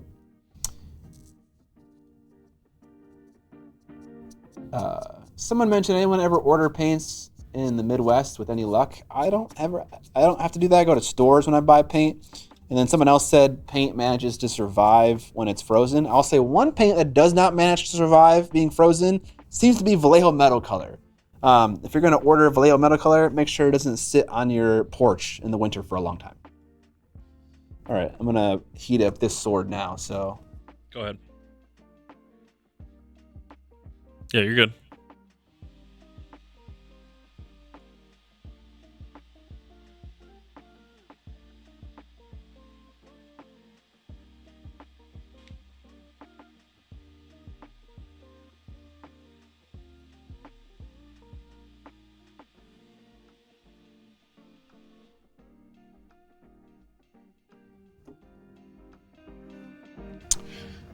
Am I unmuted? Yeah. Scott, how do you go about getting that pinkish tinge to goblin skin? Tried and failed multiple times. I guess it depends exactly what you're going for. You could glaze in red, and that would just introduce a subtle warmth, and that wouldn't be like a huge thing.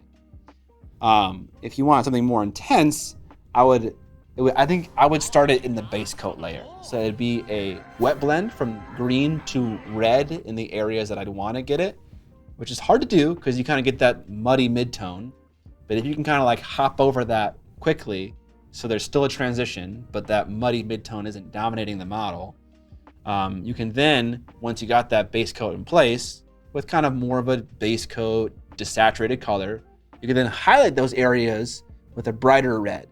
And this would make them stand out way more. Like the pigment of the skin is changing. Like on a shark, for instance, they have like a white belly and like a blue top. So yeah, it would one of two approaches. Amos Dean, thanks for the Prime sub, 9 months total.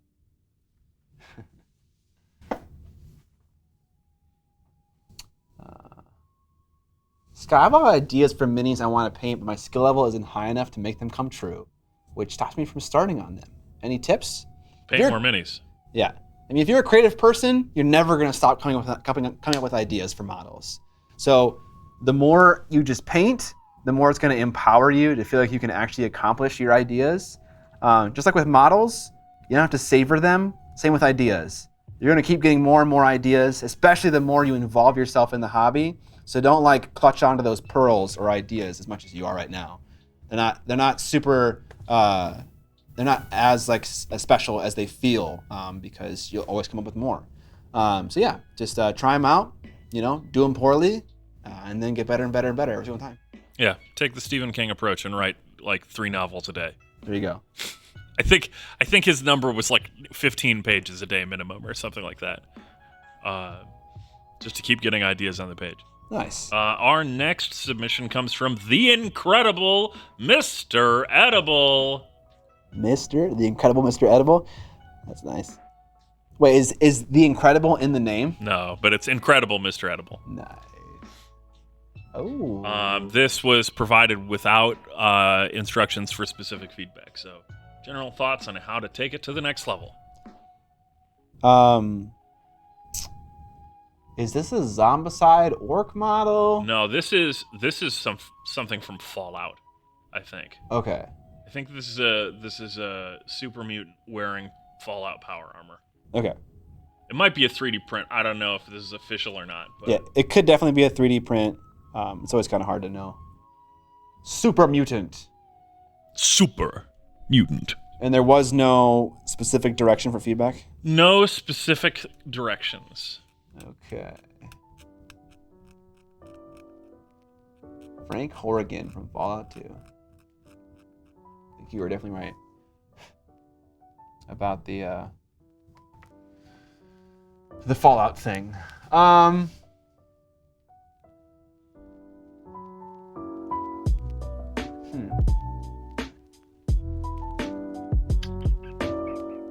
like the flag. Someone mentioned that in the chat, and I agree. I think it's a nice touch. America in the future. So we're going for a weathered appearance on the, I think, white armor. It turns into more of a cream and a dirt toward the bottom, which I like. I like the gradation of like. I think it's all metallic. I think that there's something about this photo that is flattening the armor. That or he varnished the armor and it flattened it. That's very plausible, yeah. But I'm seeing like a very distinct edge highlight. Yeah. Back as well. There's definitely some silver in this picture for sure. Yeah. Okay, so I think you need some to spend some more time with the brush, making sure that your colors are ending up where you want them to end up. I'm noticing at the gauntlets, there is some green on the edges of the silver. I'm noticing on his waistline, there's some green on his belt, and also other parts that seem more like armor. So just kind of cleaning those up, giving those details the time of day to make sure they're all nice and clean is good. Not so obvious here on the front of the model, but on the back of the model more so. Yeah. I would say if you are varnishing your metals, you might be killing their shine a bit because it does look white.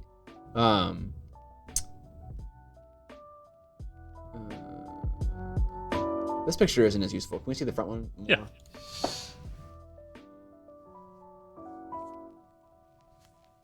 Okay, I'm also seeing texture buildup on the armor. So we've said it before in the past, we'll say it again now. When you apply a base coat with a brush, make sure you just let it be. Even if the first base coat looks like trash, just kind of like, you have some time to manipulate the paint. So if it's like pooling in a weird area and obscuring a detail, fix that. But otherwise, let it sit. Apply another one, nice and smooth, so you kind of get nice smooth base coats versus a little bit of texture buildup. I'm seeing it on the shoulder right there. I really like the staining you have going on the armor, but I think other forms of weathering could assist this. So it's like there is a stain on his shoulder, but it's like kind of where did it come from? I imagine it's from some kind of like leak or something like that, right? So what if like in the very center of that stain on his shoulder, there was like a specific droplet or like a stream of like rust or oil that's kind of leaking out of that one spot. So it's like, okay, it was leaking. He smudged it, it made that stain, but the leak is still happening. It's like, it's kind of like multiple layers of weathering. Gives you more variety, gives you more realism, and just looks cooler.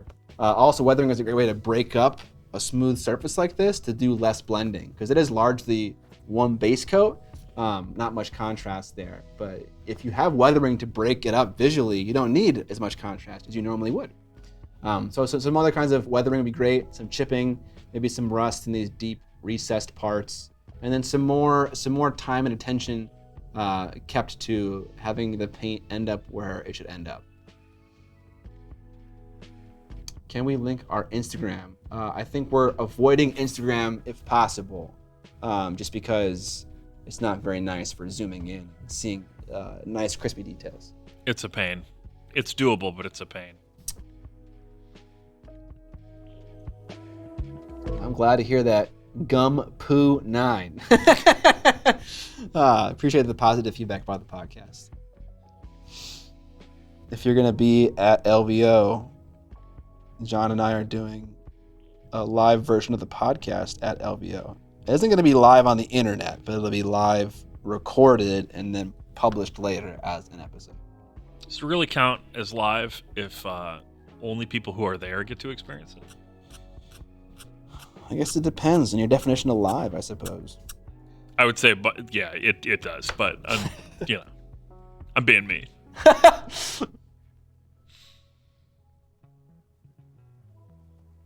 You'll be at a furniture show.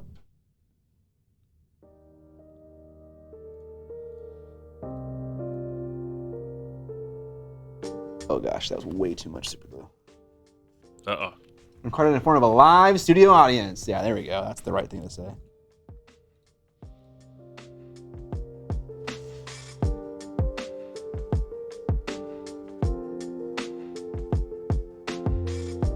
All live concerts were fake until streaming came along. It's true. Just swing by Friday night at 9 p.m. for the show, then head back to looking at Lazy Boys. Yeah, there it is.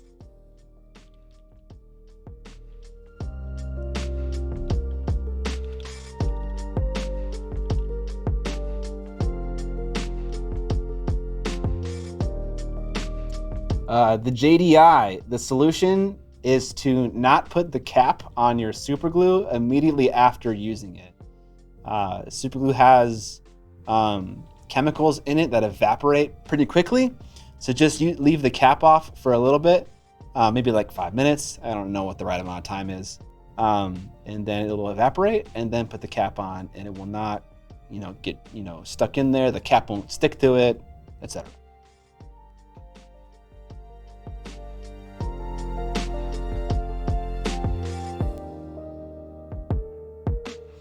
Aternix, we actually got a big room for our TUP show at Adepticon this year, so I'm terrified. I'm terrified to do that in front of a lot of people.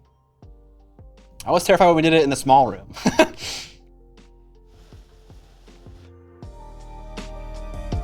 Yeah, live streaming is definitely different than sitting in front of like 300 fans that will get angry at you if you say the wrong thing and literally tear you apart limb from limb and eat your flesh. Yeah, that's definitely what's going to happen too.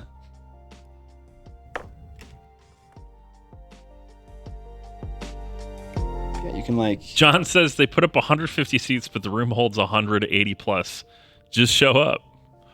Oh. That's what we did last time. So like the room had a limit last time, and we were like, fuck it, just show up. And people did. And then at some point, people at Epcon were like, okay, you can't go in this room anymore. And then people were standing in front of the door to not let anyone in. So we'll do it again. I'm really curious, like when there's not really a cap on the size, how many folks are going to show up? It's okay, Scott. Performance issues happen to a lot of gentlemen. That's true. That is true. I get it. It's a dick joke. Oh, performance issues. Yeah, he's talking about boners. That's very funny. Talking about boners right now. Very original. Hey, they make pills for we can't flame evil Eric DM a lot, okay? He's sugar daddy, okay? That's true. Evil Eric, you can flame me in whatever way you want, buddy. Literally pays to have me here. Yeah. Sugar. Our next one is from Azathoth. Hey. It is on Instagram though, which is why it took so long, because it makes me want to die. Anyway. Thought it was a bard joke. Oof. Azathoth says definition / separation general critique. Los critique generales. Hey Coco, I am not in a band, but I appreciate you asking. Okay. Yes, time for Miniac's revenge. Smallow's trash! Rat! Denied. All right. I'm sorry, I might have missed it. Was there something specific you wanted feedback on? Definition / separation. Okay, great. The impression that I get from the piece as a whole, including both mottos, is that everything is pretty dark.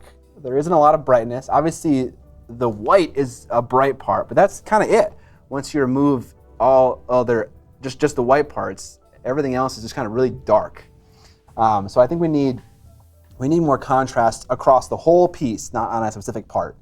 And that is going to begin the process of getting more definition. But how do you do that? Luckily for you, this is sarcasm, you picked one of the most challenging things to do that with, which is black armor. It's really not easy to do, honestly. But you need a bigger swing in contrast across each panel of this armor. I would paint it like it's kind of like a glossier black, so your highlights are more intense and they're less fuzzy. Like with a more diffuse material, like felt for instance, it scatters the light across the surface much more. So like black felt, for instance, looks a lot more gray than like a glossy black silk, for instance, because there's so much more black left behind in the midtone and the shadow on a glossy thing versus a matte thing. So just to make life easier for yourself, I would just kind of make the mental assumption that the black is a shinier material, not a matte material. And then when doing that, I would take some black paint and I would kind of glaze it into the shadows on the underside of his thigh, on the underside of his kneecap, on the underside of his torso armor, on that part of his forearm that's like under him, and like, you know, obviously this side is the highlight side, this side is the shadow side. Make that all pure black. Like if it's still gray at all, that's a problem. You need to have pure black on the model somewhere, because if you're starting from a brighter point, it's just gonna kind of read as gray otherwise. And then because you have this dark area that you're working from, then you can go brighter with a highlight and not risk it looking like gray. Get some nice edge highlights in there, that'll give you more definition. Some nice recess shades in the brighter areas, that'll give you more definition as well. Paint the rivets silver with a black ring around them, again, more definition. And that would lift the model. I wouldn't change the orc at all, I would just change the black power armor, and that alone would differentiate him from the base more and solve our brightness issue that I mentioned at the beginning of the feedback sesh. But yeah, it's a great place to start from. You're in a good place right now, as I thought. Oh, and it sucks! No, I'm just kidding.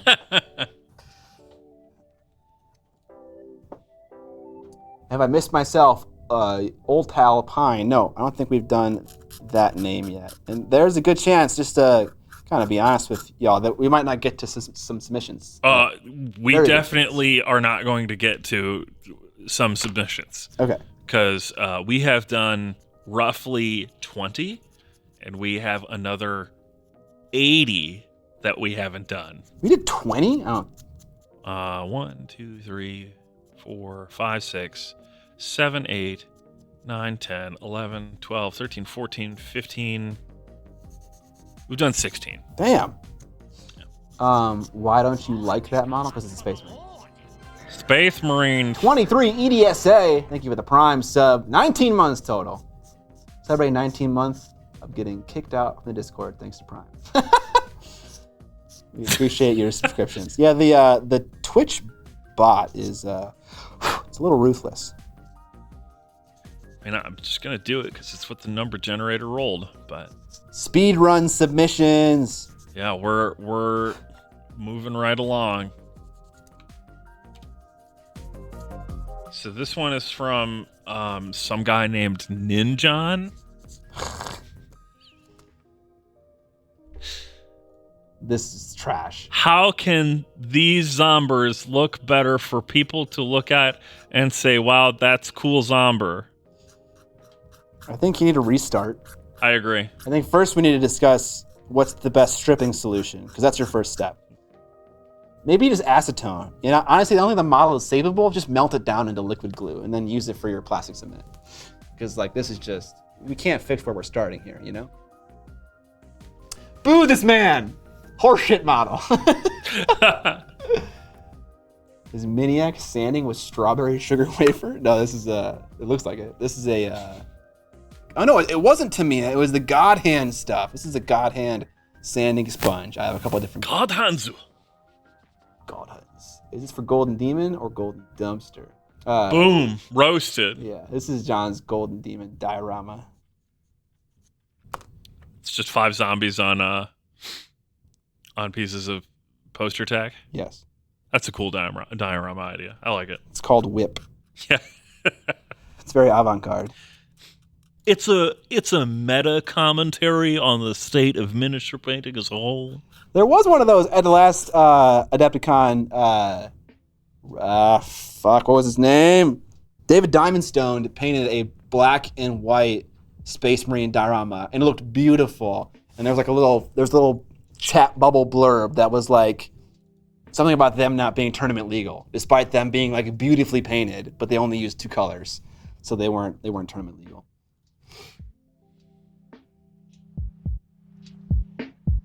That's sad. I think they look nice. Scott's just a meanie. I mean, he knows they look nice. He's fucking with me. Yeah, the guy that comes here and hosts a podcast with you. Yeah. Thinks that you're being sincerely mean. Yeah. For sure. Yeah. We got about 15 minutes left in the in the stream. We can do a speed round of see how many we can get through in the That's what I'm trying to do. I'm just trying to be thorough here, that's all. Because I'm also adding stream markers for every one of these. Oh, wow. Speaking of, Tampon Tiger is next. Tampon Tiger. Listen, It's the internet. There are screen names. So are we doing the speed round? I'm going as fast as I can. Okay, so this will be the last full feedback I'll give, and then new to the hobby overall. So overall, CC would be appreciated. New to the hobby, overall CC. Okay, cool.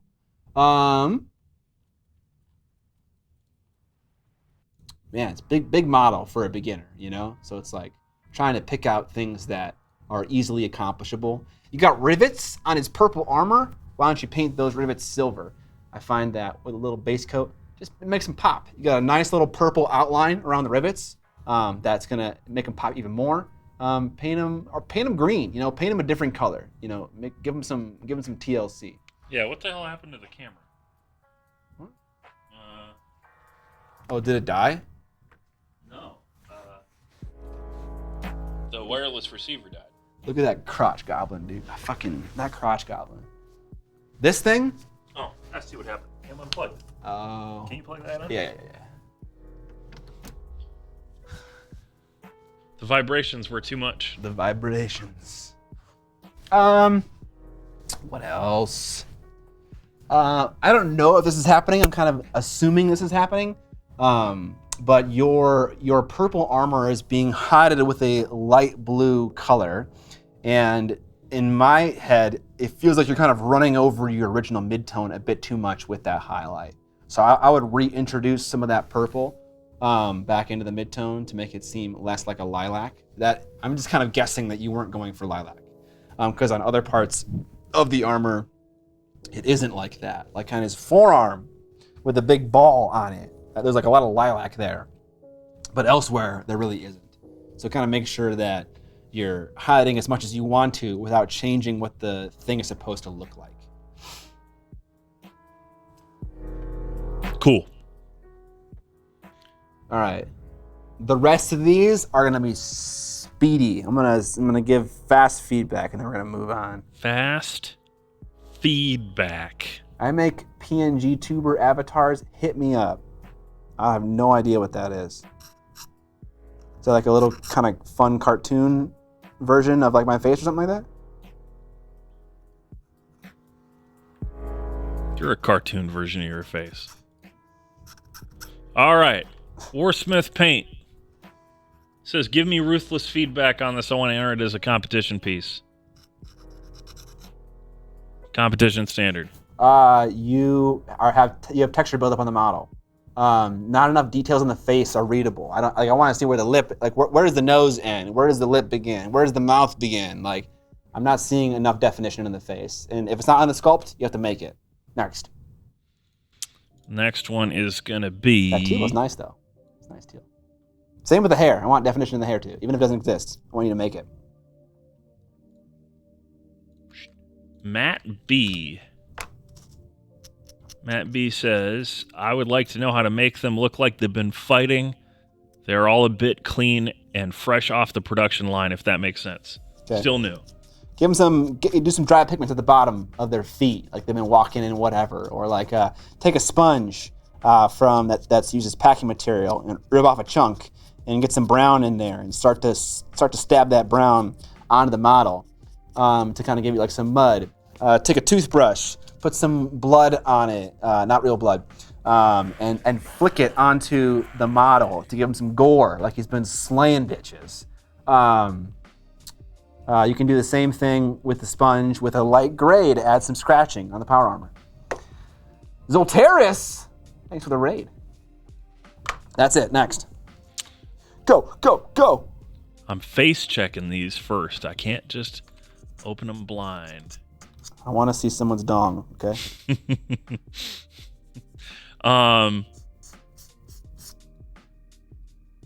Wu Tanglin. Hey. Tanglin? What up, Woo? No comments, just general feedback.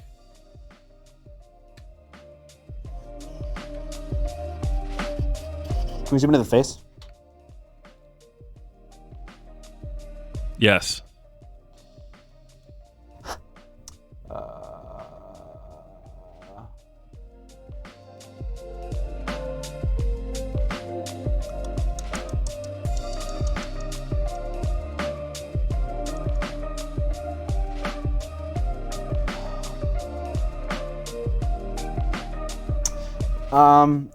You have very strong edge highlights on the bottom of the belts, or whatever you want to call them, tassels across her chest. They seem kind of out of place. They seem too bright and too thick. Those could be thinner and not as bright. I'm looking at the face. The face has a lot of... God damn it. What the fuck? Okay. The face has a lot of very soft volumes on it. There aren't a lot of sculpted things going on. And so you're kind of transitioning from one highlight, like one volume to the other very subtly. And it kind of gives the face this impression that there isn't enough contrast. So I would try to force contrast into this face in areas like around her hat and the underside of her cheek. I'd go way darker, maybe a little bit under her nose, a bit more. Maybe like in the eyeshadow area, I would do some more, like right there, just to get more contrast in the face. It's kind of all just feels like it's the same value right now. All right, next.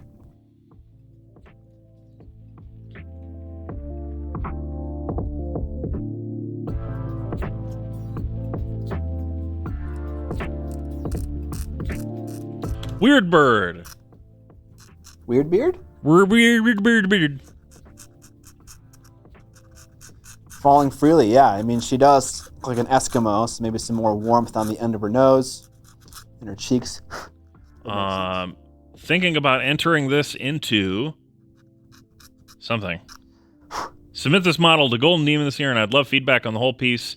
Where do I need to push it? You got to push on that armor, brother. Yeah. That, what the fuck? That armor, there's not enough contrast at all. I need more of a swing in brights to darks. Like looking at that shoulder pad and that helmet, like we need more. We need more edge highlights for Golden Demon. We need crispier lines, brighter lines, darker recesses. Everything needs more definition. But like what I'm looking at the most is the purple armor. That's where everyone's gonna like really like kind of judge your edge highlighting, recess shading, and contrast ability. Truffo Jumbo 85. Thanks for the prime sale.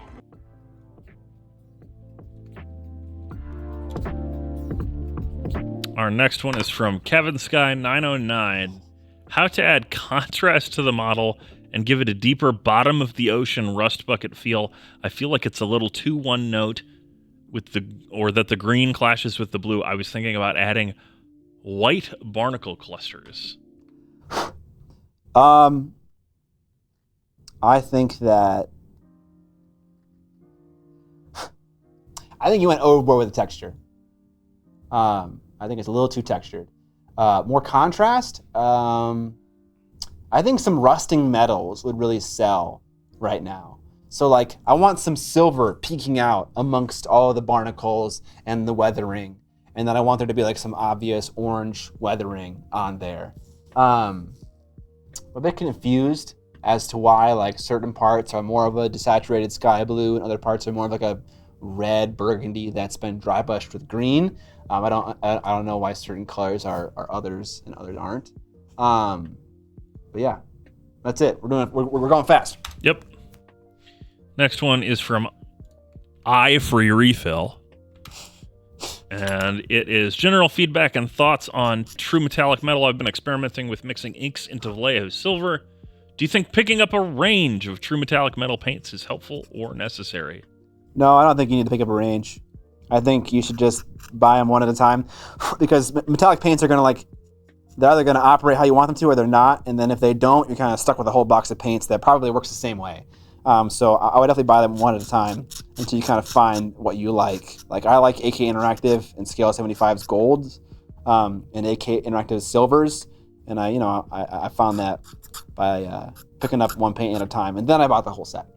I like the gem-like eye on this, but if you want it to read as an eye, I would give it an iris. It's personal preference, though. Sure, yeah, an iris would help. I think some contrast of finish would be very helpful right here. We got a tongue, we got eyeballs. Those are very often glossy, and I want them to read as glossy. Whether that is you're gonna paint them to make them almost be like an NMM tongue, a reflective tongue that you painted with whites and very dark, or you just covered it in gloss varnish. Like whatever you want to do, I think we need a little bit of that to have some of these details jump out. Like I'm seeing wood that is the exact same finish as a tongue, and that's just that messes with my immersion. Yeah. So yeah, get some finish, contrast of finish in here. You could also gloss varnish your brain. What would that do? I don't know. Painting Monkey, looking for general feedback on this guy. There's also a rear photo as well. Okay. There you go. Speedrun, keep it going. Don't hobby. Let me see the front. I care about the front the most. But it's good to see the back for a little bit. Can I zoom in a little bit? Or can you rather?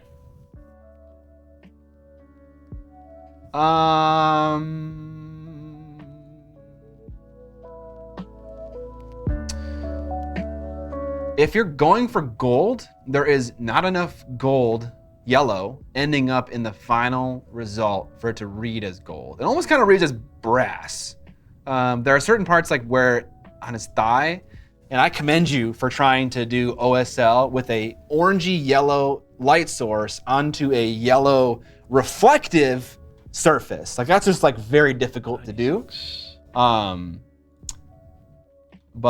yeah, there's not enough yellow showing up. You have so much highlight and it's dominating the color of the NMM gold and making it look like a pale something or other. It's quite bone-like. Cujo, I would agree with Cujo. It's very bone-like. I want more yellowy mid-tone to show up. Gold's a little bit different than silver in terms of how much mid-tone you want to show up, because you have a color you're trying to transmit, and that's yellow. And if you have a lot of mid-tone, it's just gonna not look like anything. So yeah, more yellow in your mid-tone for your gold. Boom. Sword is cool. Next one is from Caro Gaming. NMM shoulder and wrist armor. This is a whip of a Kit Bash Loot Studios part. Any other CNC is also welcome. You're killing it. You're doing pretty good. I think I can't necessarily see how the model is sculpted, but I would almost invert how you highlighted the shoulder. Like where it's at, it's hard to see because I don't. I'm imagining the shoulder rolls down like this. And if it does that, the highlight would be in the middle of that cylindrical shape, you know? And then toward the top, it'd be a little bit darker. But then again, that top surface is reflecting right at you, so it might be a little bit bright. 67. Here's what I would do. I would make that part you had a shadow brighter. I'd dip down into a shadow, and at the very top, I'd dip back into a highlight. So that's how I would fix it. But if you want to keep it how it is right now, the only thing that I would say you'd need is some deeper recessed shading lines. That's it. Some darker definition, and it would look really good. The blends are really nice. They look really good. Cool. Next one is from Falling Freely. Falling. NMM, my first attempt at NMM, the gold looks flat. How do I make it pop more? More contrast. More contrast. More yep. contrast. So like you have a lot of yellow hanging around, and that's good. But you have almost no bright highlights. Yeah, you gotta bring it. NMM is one of those spaces where you're going to almost white. The NMM on the sword, I think, works a lot better than the NMM on the armor. It gives it more of a crystal look, but I definitely still get that same kind of like reflective vibe, more so than with the yellow armor for sure. Yeah, you need brighter highlights. And the issue with where you're at right now and why it's going to be difficult to do that is because you haven't left a lot of space behind for you to highlight inside of. Like you have like a tiny bit right in the middle of the chest. But like elsewhere, you're going to need to kind of take a step back and reapply multiple layers of yellow to kind of give yourself more room to work inside of for brighter highlights. Or you don't do any of that noise and you move on to a new model with that knowledge going forward. But yeah, the sword is very crystalline and cool. All right, next one is from Jono Minis. Looking for general feedback, particularly on the scrolls on the back, if they should be brighter. Unsure about what color to do the sword.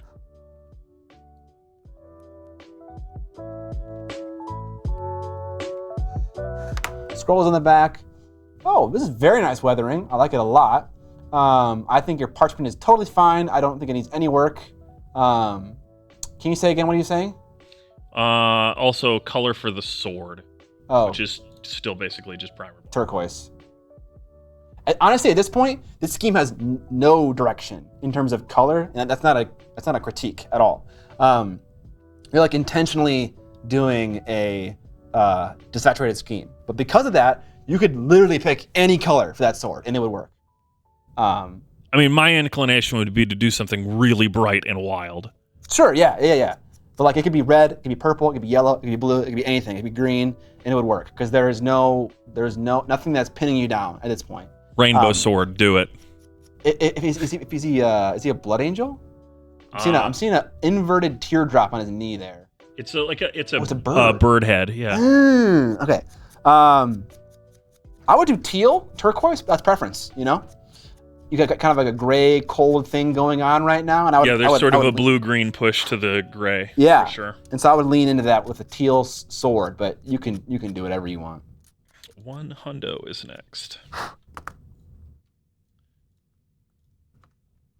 Blood red. That would also do really good. But yeah, this is one of the best models we've seen so far in this session of CNC. It looks really good. Lovely weathering that reminds me of John Margiotta.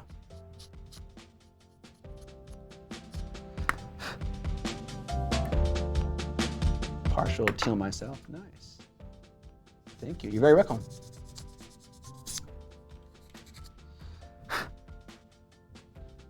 All right, this is the last one we'll do. All right. And then we'll give all these lovely viewers to some other Twitch streamer. This one's from Blob1. Also, Mr. Bugly Wuggly subscribing with Prime. That's a pretty good name. Not gonna lie. Blob1 says, very happy with this guy. Just want to take him to the next level. Any next steps that you guys can think of?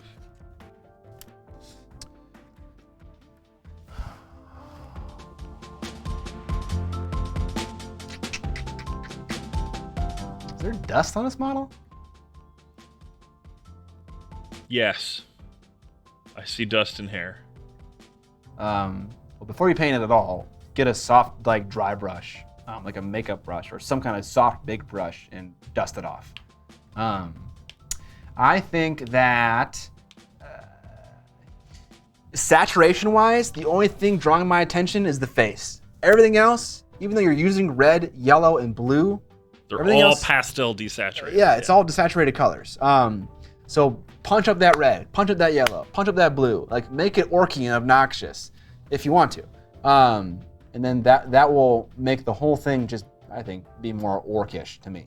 I mean, even your black, even though black doesn't have saturation, your black of the hat has a lot of gray in it. It doesn't have a lot of deep, rich black color. So introduce some more of that deep, rich color. I'm kind of curious what it's going to look like after you dust it. It might look way better. Yeah, it's kind of my thought too. It's like when you're zoomed out, the black looks more gray, but it's actually a lot of that looks like it's just dust sitting on the model. Yeah. Clean your damn models, boys. Yeah. All right. That's it. Thank you guys for hanging out. I don't know how many viewers we had for all this. Like 8. Nice. Maybe 9. Maybe 9. Okay. Sound off in chat if you're one of those 8 viewers that we had. Yeah, guys, I hope you enjoyed the feedback stream. We can certainly do more of it. It was a lot of fun.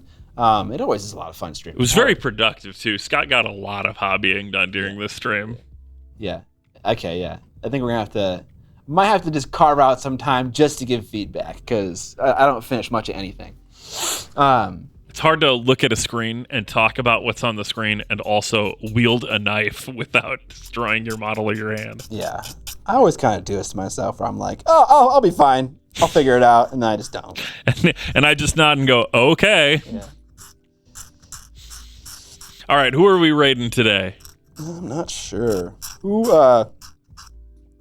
Anyone got any suggestions? Any viewers? Who gives the best feedback? Aside from us, of course.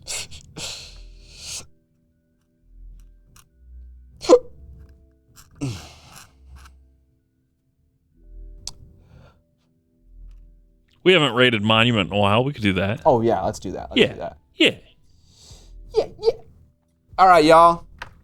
Thank you guys for hanging out. Thank you for submitting your models for feedback and kind of like just being put on display in front of a live audience here to get shit on. Yeah, because we were definitely shitting on a ton of minis today. Yeah, we definitely were. But no, I mean, it takes some confidence to like let everyone see your model and, take feedback. So I appreciate that. Thank you for humoring me. We're going to head you over to Jason Craze, the owner of Monument Hobbies. He's a great guy. No stream this Thursday. No stream this Thursday. But I think yes, stream Tuesday? I think that's... Yeah, I'll be back. I come back on Sunday, I think. But I think that's the last stream we're going to miss, though, is that next Thursday. Then it's going to be business as usual. Cool. Which, we're excited for. Yeah, if you're going to LVO, make sure to say hi to Scott when you see him. Mm-hmm. He always appreciates it. We got Lee Speak Morbius with the late Prime sub. Thank you, Morbius. We appreciate it. The leadest Morbius. Yeah. That was my favorite part of the movie, was when he became a elite gamer and said, it's Morbin time, while he got headshots in Counter-Strike. That definitely happened in the movie. Yeah. Don't look it up. Yeah. All right, guys. We'll head you over to Jason after a little brief outro, but thank you so much for your support. Thank you so much for hanging out. We'll catch you next Tuesday for a painting stream. See ya.